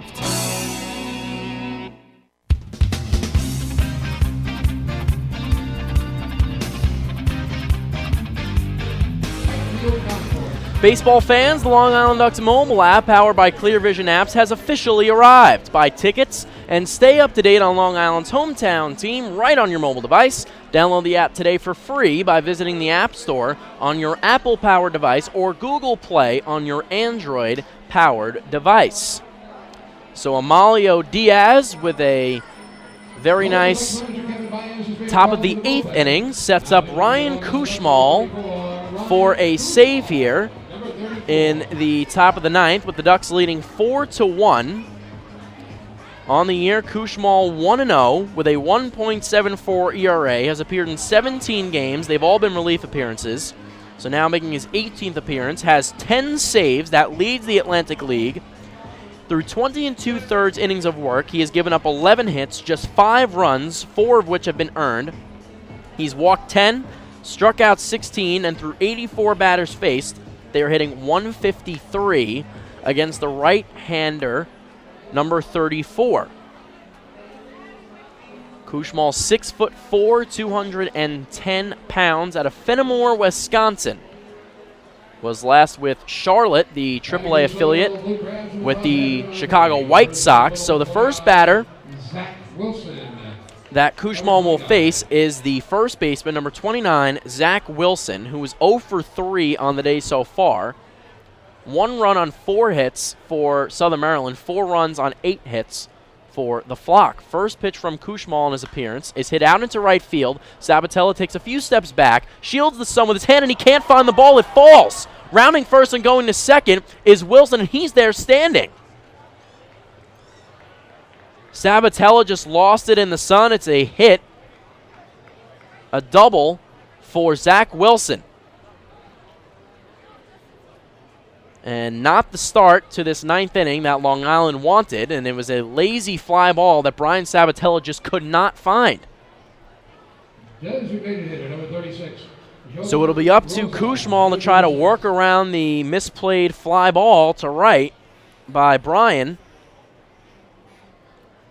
with Wilson standing at second and Jovan Rosa, the designated hitter, who's 1 for 3 on the day, coming up to bat now. First pitch from Kushmal. He works from the stretch, set at the belt, checks on Wilson. First pitch, fastball, inside corner, strike 1.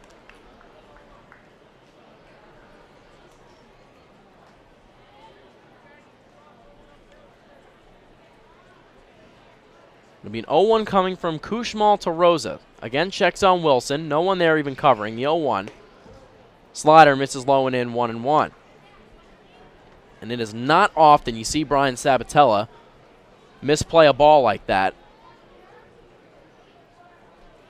Has shown many times this year that he can run down a lot of deep fly balls, and that one wasn't even deep. He didn't have to run too far, just couldn't see it. That's what happens.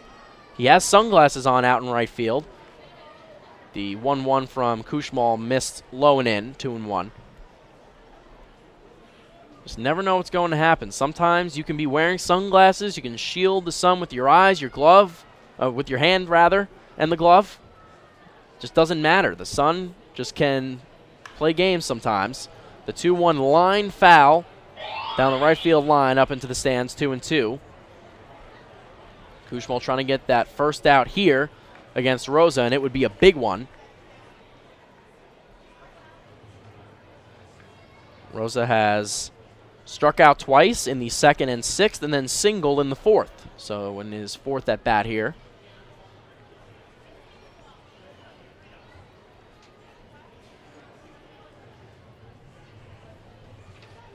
Set of the belt, the 2-2. Hit to the right side, through the hole into right field. Sabatella comes up cleanly with it. He'll throw it back in, and Wilson will hold up at third. But it's a single to right field by Jovan Rosa, and Southern Maryland has the tying run at the plate with runners on the corners. Third baseman, number 24, Casey Stevenson. So Casey Stevenson, the third baseman for the Crabs, will be the batter. 1 for 3 on the day.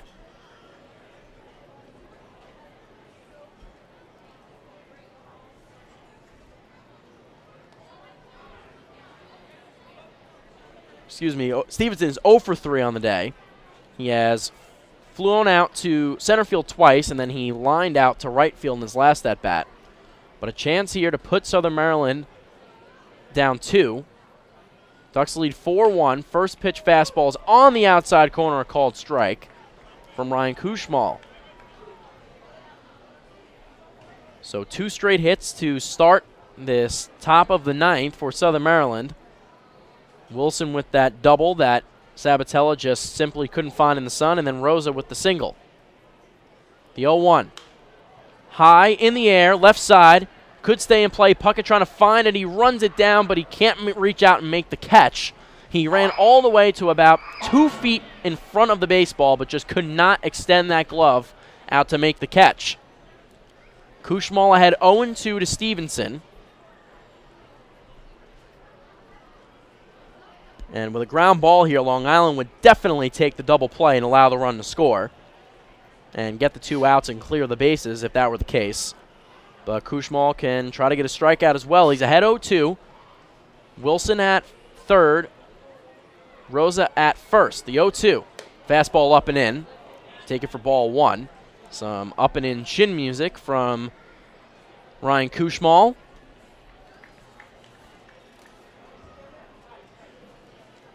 Again with those 10 saves. Eric Hamren of this Southern Maryland Blue Crabs team is tied for second with Matt Gorgon of Camden with 9. Kushmal did appear in yesterday's 7-1 win. Rosa takes off. It's lofted out in the left field. Ranging in is Delta Cleary Jr. and reaches up and makes the catch. And he will throw in, and the runners will end up staying put exactly where they were after the first out is made. Nice job by Delta Cleary Jr. to run in and make the catch and quickly get the ball back in. Wilson had no shot of tagging up, and there's one away. Left fielder number 6, Jamar Walton, number 6. So Walton will step up to the plate, hitting from the left side. He is 0 for 3. One down, and now that double play could end the game up the middle.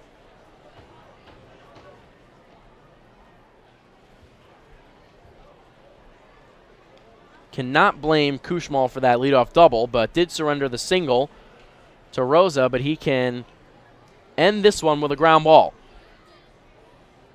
Set at the belt, checks on both runners. First pitch to Walton. Fastball outside corner, 0-1.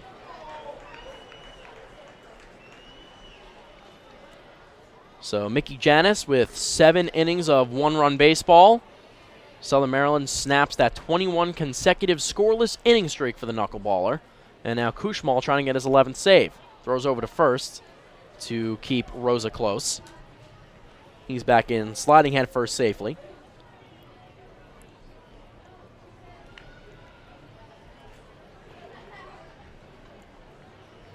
Kushmal checks on Rosa again.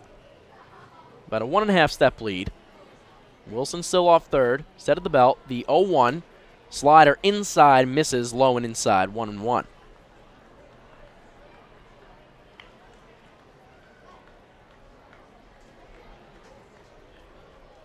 Again tomorrow, no announced starter for Long Island in game number 2, but for the Blue Crabs, it'll be left-hander Brian Burris.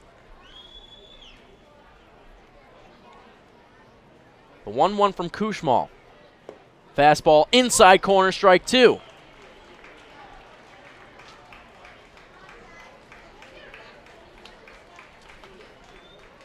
So Kushmal now ahead 1-2, facing Walton. Trying to finish this one off.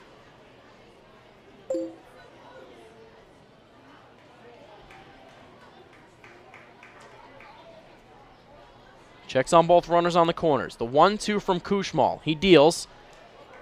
Foul back to the net behind home plate. Count will stay at 1-2.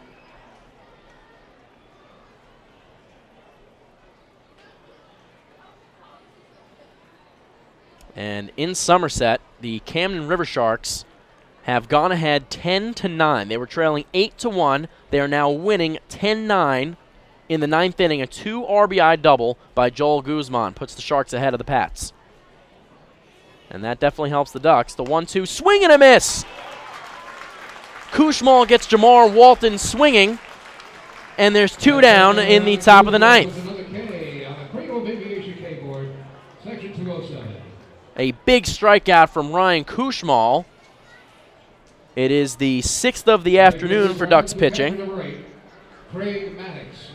And now Craig Maddox is the last hope for the road team. Maddox still the tying run at the plate.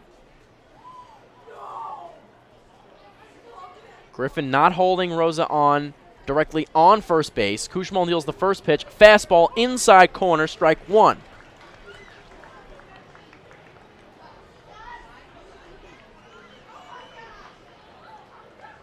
A double and a single to lead things off. And now 2 straight outs recorded by the Ducks in the top of the 9th. They lead 4-1. Looking for win number 26 on the year. Kushmal comes set. Left leg is up. He deals. Slider, low and in, misses. Ball 1. 1-1 the count.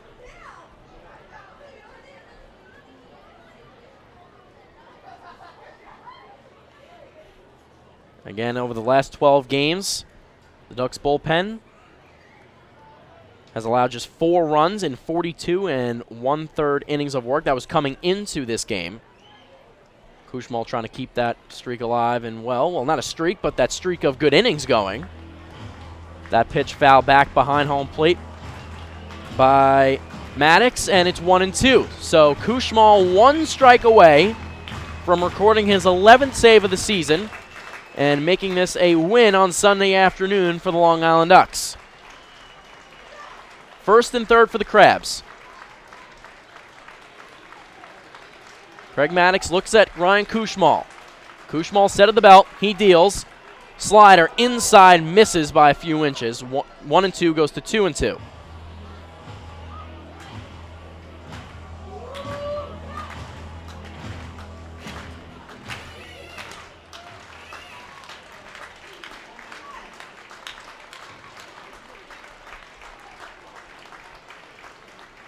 The 2-2 from Kushmal to Craig Maddox. Runners on the corners, first and third. Kushmal deals. Hit high in the air, but foul. Out of play, left side. And it hits the Trout Town fan can. It hits the top of where the actual top of the beer can would be if it were an actual can of beer by the bottle top. And the count will stay at 2-2. Rosa off of first, Wilson off of third. Craig Maddox, the Southern Maryland catcher, is the batter, hitting from the left side. Kushmal will deal a 2-2 here to Maddox. Hit on the ground through the side and into right field, a base hit. So the Crabs down to their final strike, and Maddox ropes one to right field and makes it a 4-2 game. Boys and girls, batting for Casey Frawley, number 42, Darrell Ward. And now a pinch hitter for the Southern Maryland Blue Crabs, and it is number 42, Darrell Ward, in place of the shortstop, Casey Frawley. Again, it is 4-2 after the RBI single through the right side from Craig Maddox scores Wilson from third. Rosa goes first to second. Ward on the year, hitting .257, 1 homer, 6 RBIs, and he is now the go-ahead run. First pitch swinging, and it's topped foul behind home plate, 0-1. Ward hits from the left side, the pinch hitter.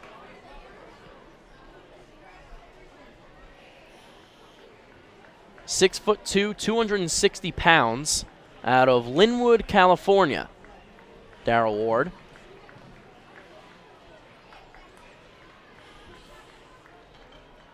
First and second for the Crabs. 2 runs on 7 hits for Southern Maryland. It'll be an 0-1 from Kushmal. Fastball outside corner, strike 2.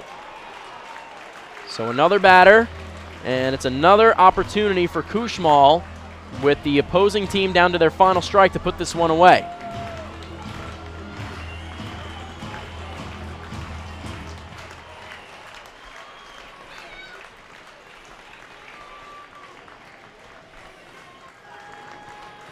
Kushmal stares down Ward. Rosa off of second. Maddox off of first. Kushmal set of the belt. The 0-2. Hit up the middle, through the hole, and into center field. Rounding third and scoring is Rosa from second base. This is a 4-3 ball game. And for the second straight time, with Southern Maryland down to their final strike, they have managed to get a run on the board, and they now trail by just 1. The tying run is at second base for Anton De Jesus, the center fielder and 9-hitter, up at the plate. And now a pinch runner for Darrell Ward. At first base is number 17, Rennie Osuna. Rennie Osuna, number 17. So Southern Maryland just will not go away, and Kushmal has allowed his second run of the inning. So for Ward, it is an RBI single that Corona actually managed to backhand up the middle. Maddox went from first to second. First pitch fastball misses outside, ball 1.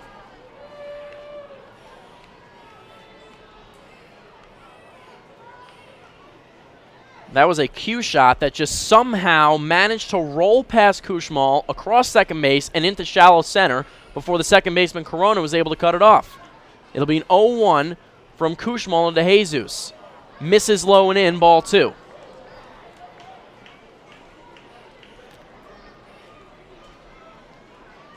So Kushmal has gotten himself into a jam, and it all started with that misplayed fly ball to right field that Brian Sabatella just could not put a glove on. 2-0 from Kushmal to the lefty hitting DeJesus. Swing, and it's fouled left side. Luxury suite level, and it actually bounces back into the Southern Maryland dugout after ricocheting off of a pole. First strike of the at-bat, 2-1.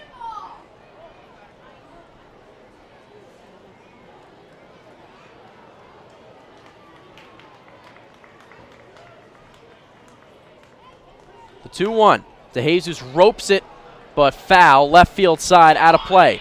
So another chance for Ryan Kushmal to put this one away with Southern Maryland down to their final strike. Both times he's had this opportunity, it has not worked out very well.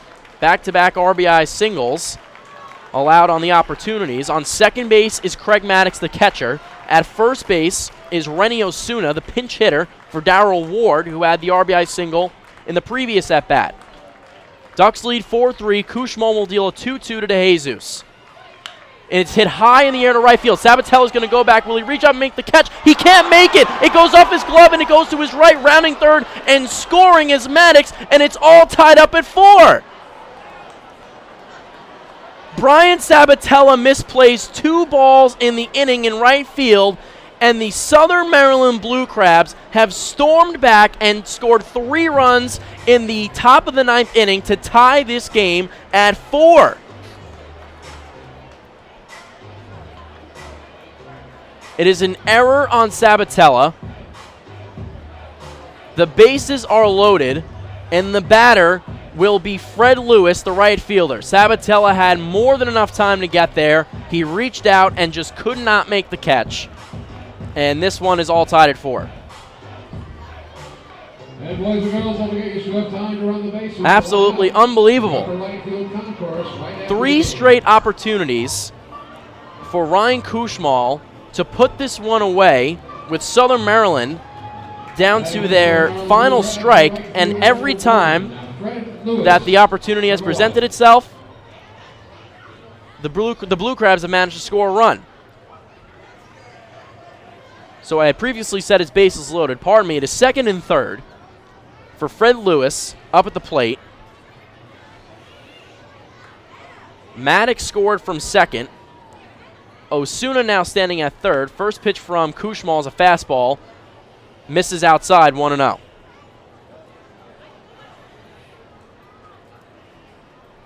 So Osuna goes from first to third, and DeJesus managed to go from home to second on the misplayed ball by Sabatella. This one hit through the right side. Griffin fields on the backhand. He flips over to Kushmal, who covers first and makes the play to retire the side.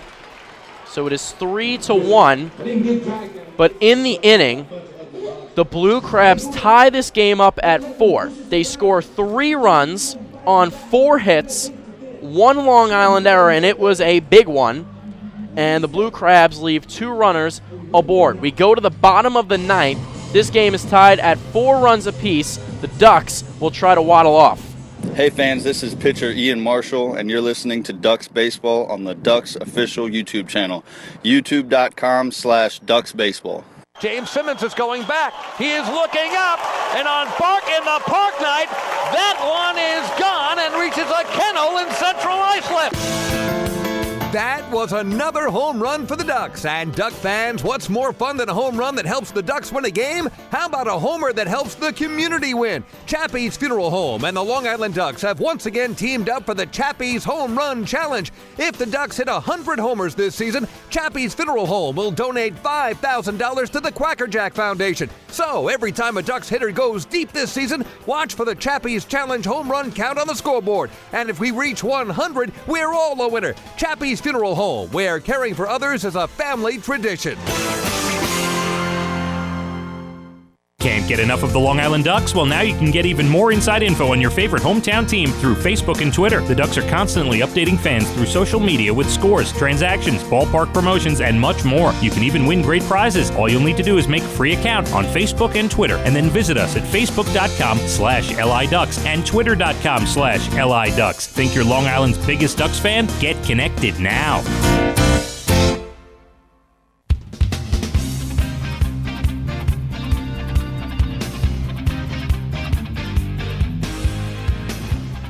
We go to the bottom of the ninth. The Blue Crabs score 3 in the top of the frame to tie this game at 4.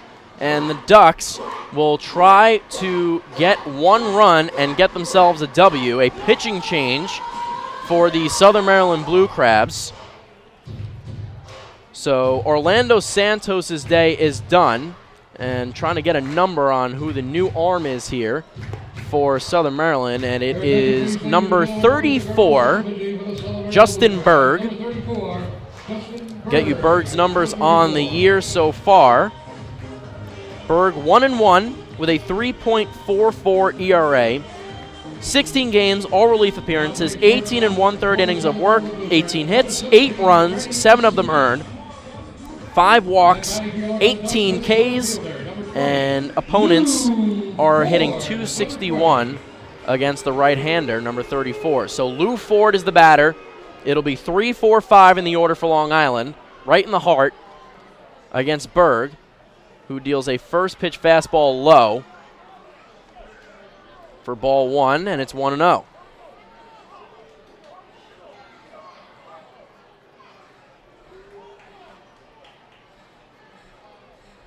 Lou 0 for 3 on the day, was intentionally walked once.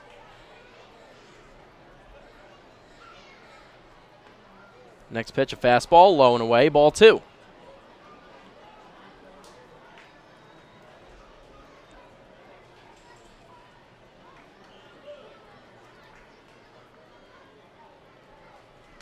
Lou swings at the 2-0. A fastball on the inside portion of the plate that he chops foul behind home plate. 2-1 the count. Cody Puckett on deck.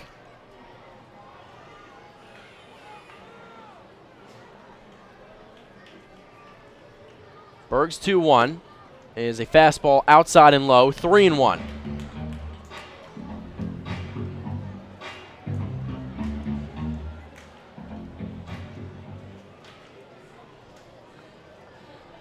No one on, no one out. 3-1 from Berg.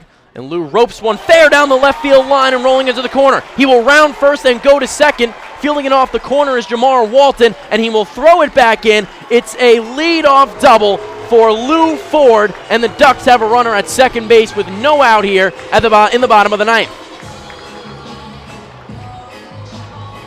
A big hit for Lou Ford, gets his first hit of the afternoon, and he hit it right on the screws and just inside of third base to get himself to second. So Cody Puckett will be the batter, John Griffin on deck, and the winning run is Lou Ford standing at second.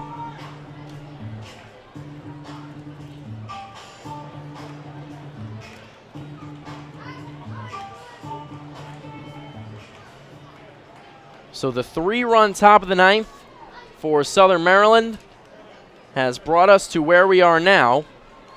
Brian Sabatella couldn't make 2 plays on 2 easy fly balls. Well, the second, rather, was much more difficult, but he had enough time to make the play and was actually charged on the error, with the error on that one, rather than the easier play on the first hit fly ball. First pitch to Cody Puckett was a fastball strike. It'll be an 0-1 from Berg to the Ducks' third baseman. Lou Ford off of second. Puckett swings and fouls it over the screen behind home plate and out of play.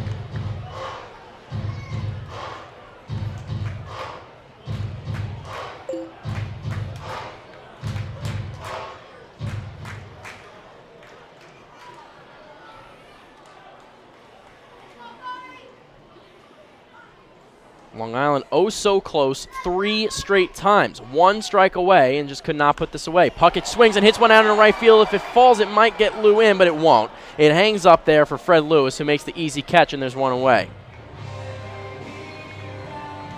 It looked like Lewis may have had to dive for it when it was first hit, but he ran in full head of steam and made the catch. So John Griffin, Long Island's first baseman, will be the batter with one down.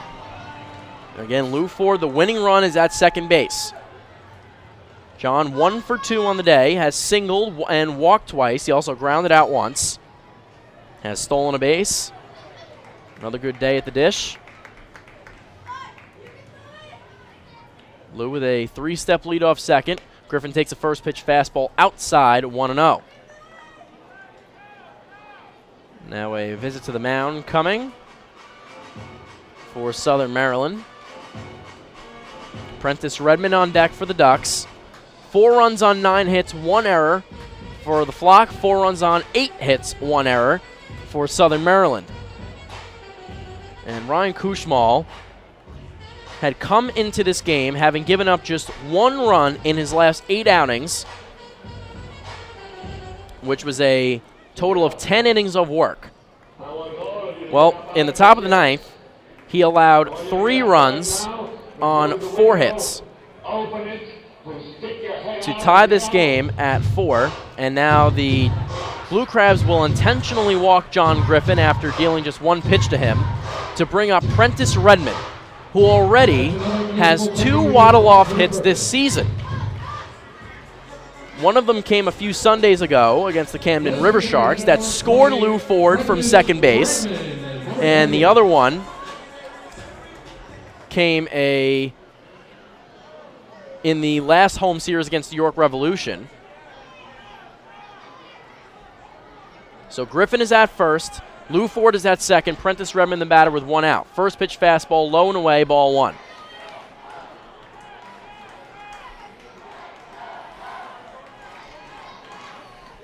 Second intentional walk of the game issued by Southern Maryland. First was to the runner at second, Lou Ford. It'll be a 1-0 from Justin Berg to Prentice Redmond, missing low and away, 2-0.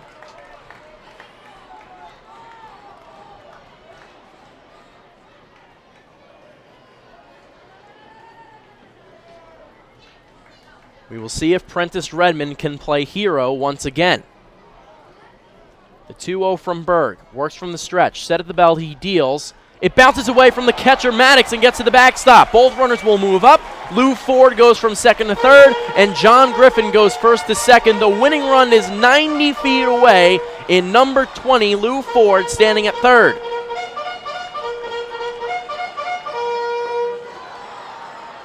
Not exactly sure if that was a wild pitch or a pass ball. We'll wait for the official ruling. Prentice Redmond now going to be intentionally walked for Regi Corona. So the bases will be loaded for the second baseman.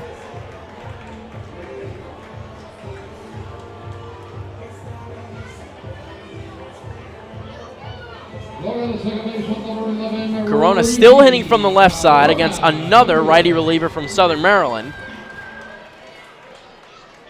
And all it will take here is a deep enough fly ball. Lou Ford can still run.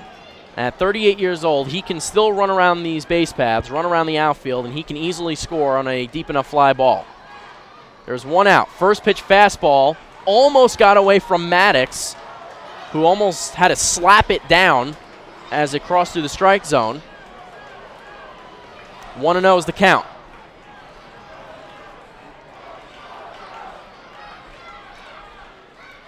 Redmond at first, Griffin at second, Ford at third. 1-0 pitch from Berg is a fastball inside corner, strike 1. Count is now 1-1 with 1 down. 1's literally across the board. Number 11, Regi Corona. 1-1 count, 1 down. Bottom of the 9th, 4-4 game. The Ducks trying to waddle off here.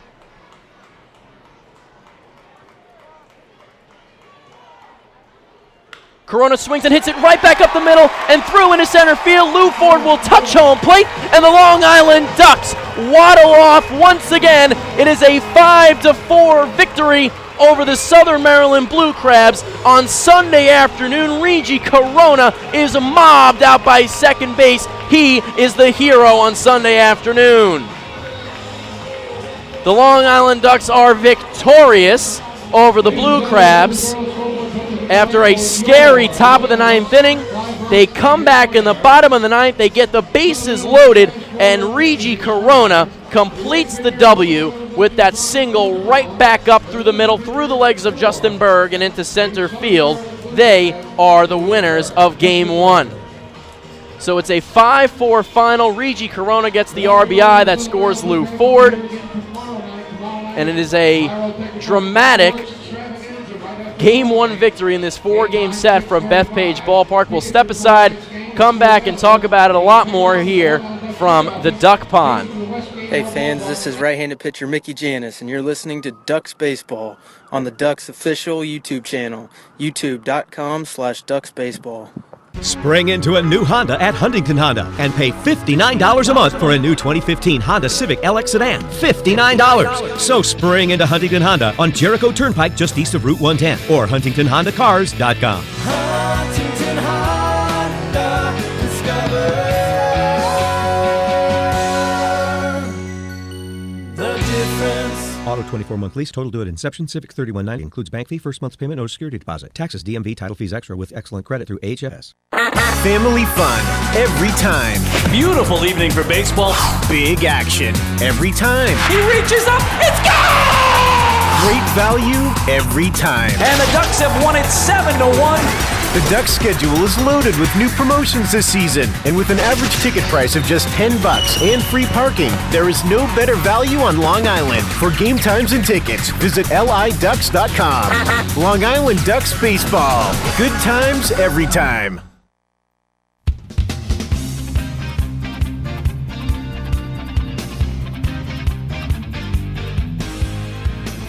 Welcome back to Bethpage Ballpark. 5-4 is the final.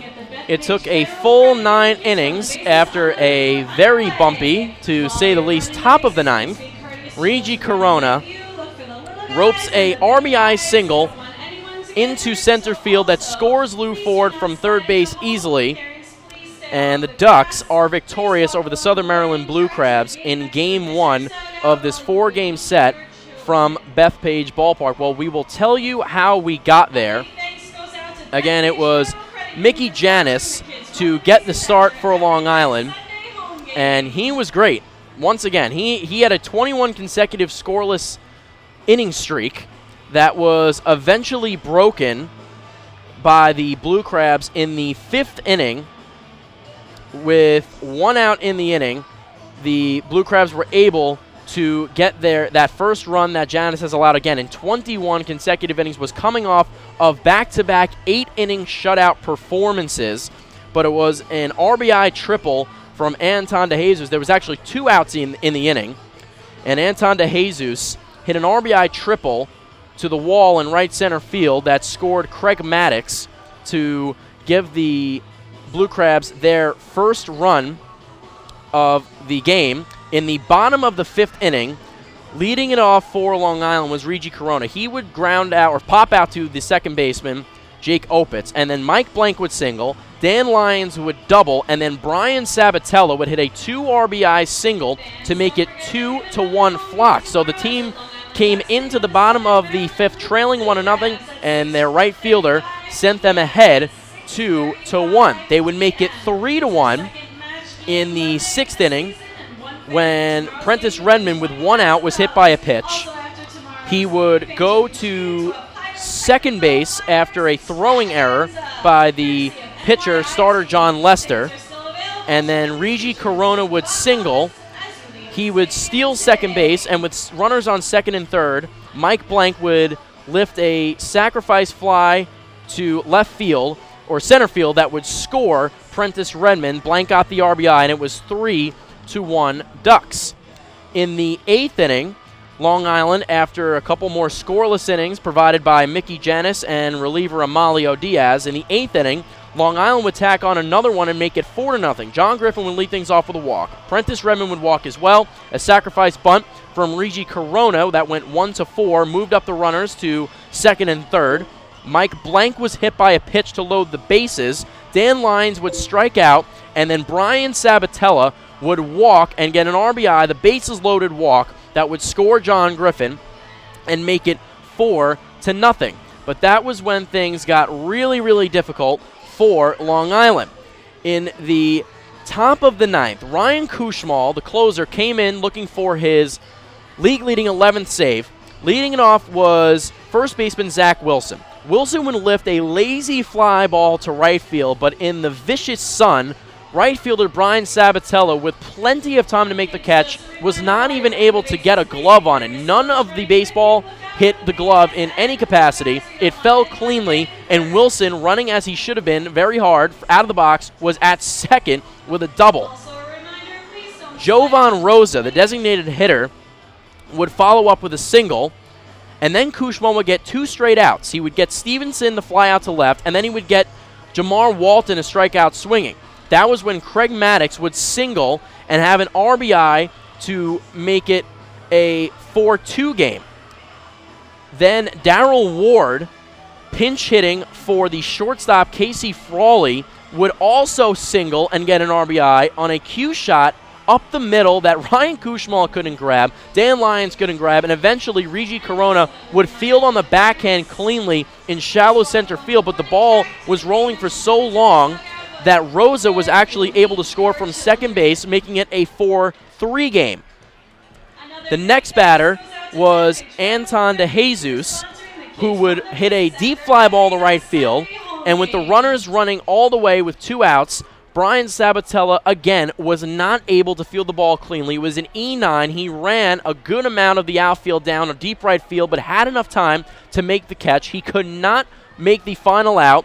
So for 3 straight batters, the Southern Maryland Blue Crabs were down to their final strike, and each time they were 3 for 3 in managing to extend the game and scoring a run every single time that the opportunity came up. Eventually, Fred Lewis would ground out to first baseman John Griffin. He would flip to Kushmal, who covered and made that final out of the inning. So in that top of the ninth, it was 3 runs on 4 hits allowed by Ryan Kushmal, but it all started with that bizarre play that Brian Sabatella was involved in right field, where he just could not put a glove on the ball with the sun in his eyes. However, in the bottom of the ninth, it was another waddle-off victory for the Long Island Ducks. Leading things off was Lou Ford. He would double down the left field line. He hit the ball very hard. It was fair inside the third base bag. It rolled into the corner, so he was at second. Cody Puckett would fly out to right field. John Griffin was intentionally walked with Ford still at second base, so there was 1 down, first at second. Prentice Redmond would also be intentionally walked, so the bases were loaded, and then Reggie Corona, with the opportunity at hand, was able to succeed. He hit a hard line drive on the ground, up the middle, and into center field that scored Lou Ford, and it was another waddle-off victory at the Duck Pond for the Long Island Ducks. They are the winners in the 5-4 final. The game took 2 hours and 53 minutes, and we will get you some more of the official numbers in one moment. 1:37 was our official first pitch. So getting the win is Ryan Kushmal, despite blowing the save for his second blown save of the season, and it's also his second win and blown save situation of the season. He pitched 1 inning, 4 hits, 3 runs. 2 of them were earned. He struck out 1. His ERA actually goes up to 2.49. Justin Berg takes the loss for Southern Maryland. He manages to get just 1 out in that bottom of the ninth. 2 hits, the one run, Lou Ford. It was earned. He walked 2. And John Lester goes 6 innings, gets the start for Southern Maryland. 7 hits, 3 runs, 2 of them earned, 2 walks, 3 Ks. His ERA actually goes down to 1.71, but Mickey Janis once again was great despite that 1 run. 7 innings of work, 4 hits, the 1 run earned, 1 walk, 4 strikeouts. His ERA goes down to 1.52. It came in at 1.55. He manages to actually lower it to 1.52. Amalio Diaz gets a strikeout in a very clean 8th inning. His ERA goes down to 1.71. So he has now appeared in 20 games this season. That is a team high. And Orlando Santos pitched 2 innings of relief for the Blue Crabs, gave up 1 run on 1 hit. It was earned. He actually walked 3, and he got into some trouble in one of his innings of relief, and he struck out 3 Ducks as well. His ERA goes to 2.60. Offensively for Long Island, there were 3 Ducks batters on the day with 2 hits. Sabatella had 2, Corona and Blank also had 2, but Corona, of course, with that most important hit, the game-winning hit up the middle that prevented us from going to extra innings, and the Ducks have been playing a lot of extra inning games here, it seems like, over the last few weeks against visiting teams here at the Duck Pond. So with the win, the Ducks go to 26-16 on the year. The Blue Crabs drop to 24-18. And that was how things played out here. Again, a 5-4 win over the Southern Maryland Blue Crabs in Game 1 of this 4-game set here at the Duck Pond. We'll step out one more time, come back, take another quick look at the out-of-town scoreboard, some final thoughts, and we'll wrap things up here from Bethpage Ballpark. Hey fans, this is pitcher Matt Soren, and you're listening to Ducks Baseball on the Ducks official YouTube channel, youtube.com/DucksBaseball. Beautify your patio, walkway, driveway, or pool surround with Nicoloc paving stones and walls. Nicoloc specially formulated paver shield offers extra surface wear protection and color enhancement throughout the thickness of the paver. Paver shield guarantees that your pavers will look great for years to come. Bring home the elegance with Nicoloc. Visit the Nicoloc Design Center, Sunrise Highway, Lindenhurst, or Nicoloc.com. Let Nicoloc Pavers,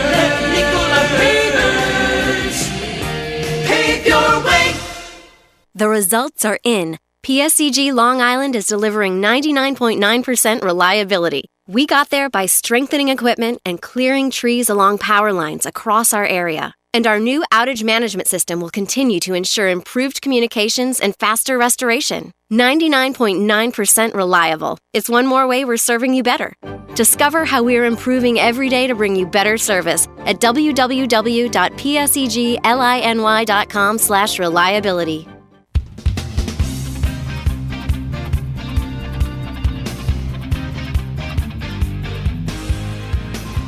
Welcome back one more time from Bethpage Ballpark. Ducks waddle off against the Southern Maryland Blue Crabs 5-4. One more look at the out-of-town scoreboard. First in the Atlantic League. And the comeback was complete from Somerset. The Camden River Sharks, after trailing 8-1, storm back and in a 3-hour and 19-minute affair, win 11-9 over the first-place Patriots.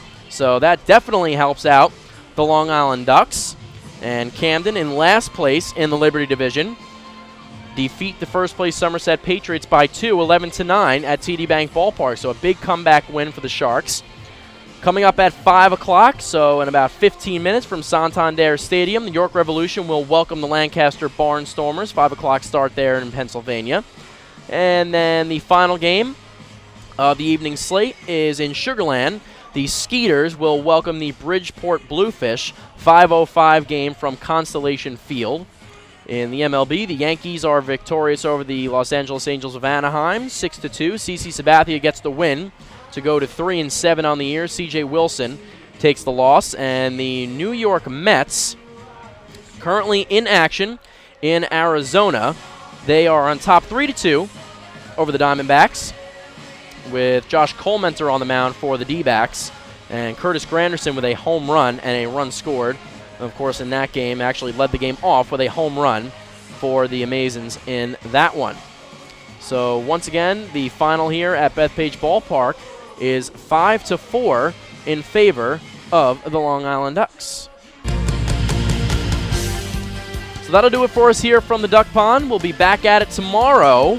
Chris King will be with you, calling all the action. It will be Bruce Kern, after we were not exactly sure who was going to be getting the ball for the Ducks in the start. It will be Bruce Kern to start for the Flock against left-hander Brian Burris, who comes in with a 1-2 record and a 4.43 ERA. The series will continue on Tuesday and Wednesday. Billy Buckner and Andrew Barbosa will pitch those 2 games respectively for Long Island, but for Game 1, it was another waddle off. Regi Corona plates Lou Ford with the bases loaded, and 5-4 is your final. So that'll do it for us here. Until next time, I'm Chris Buckley saying, so long, Ducks fans.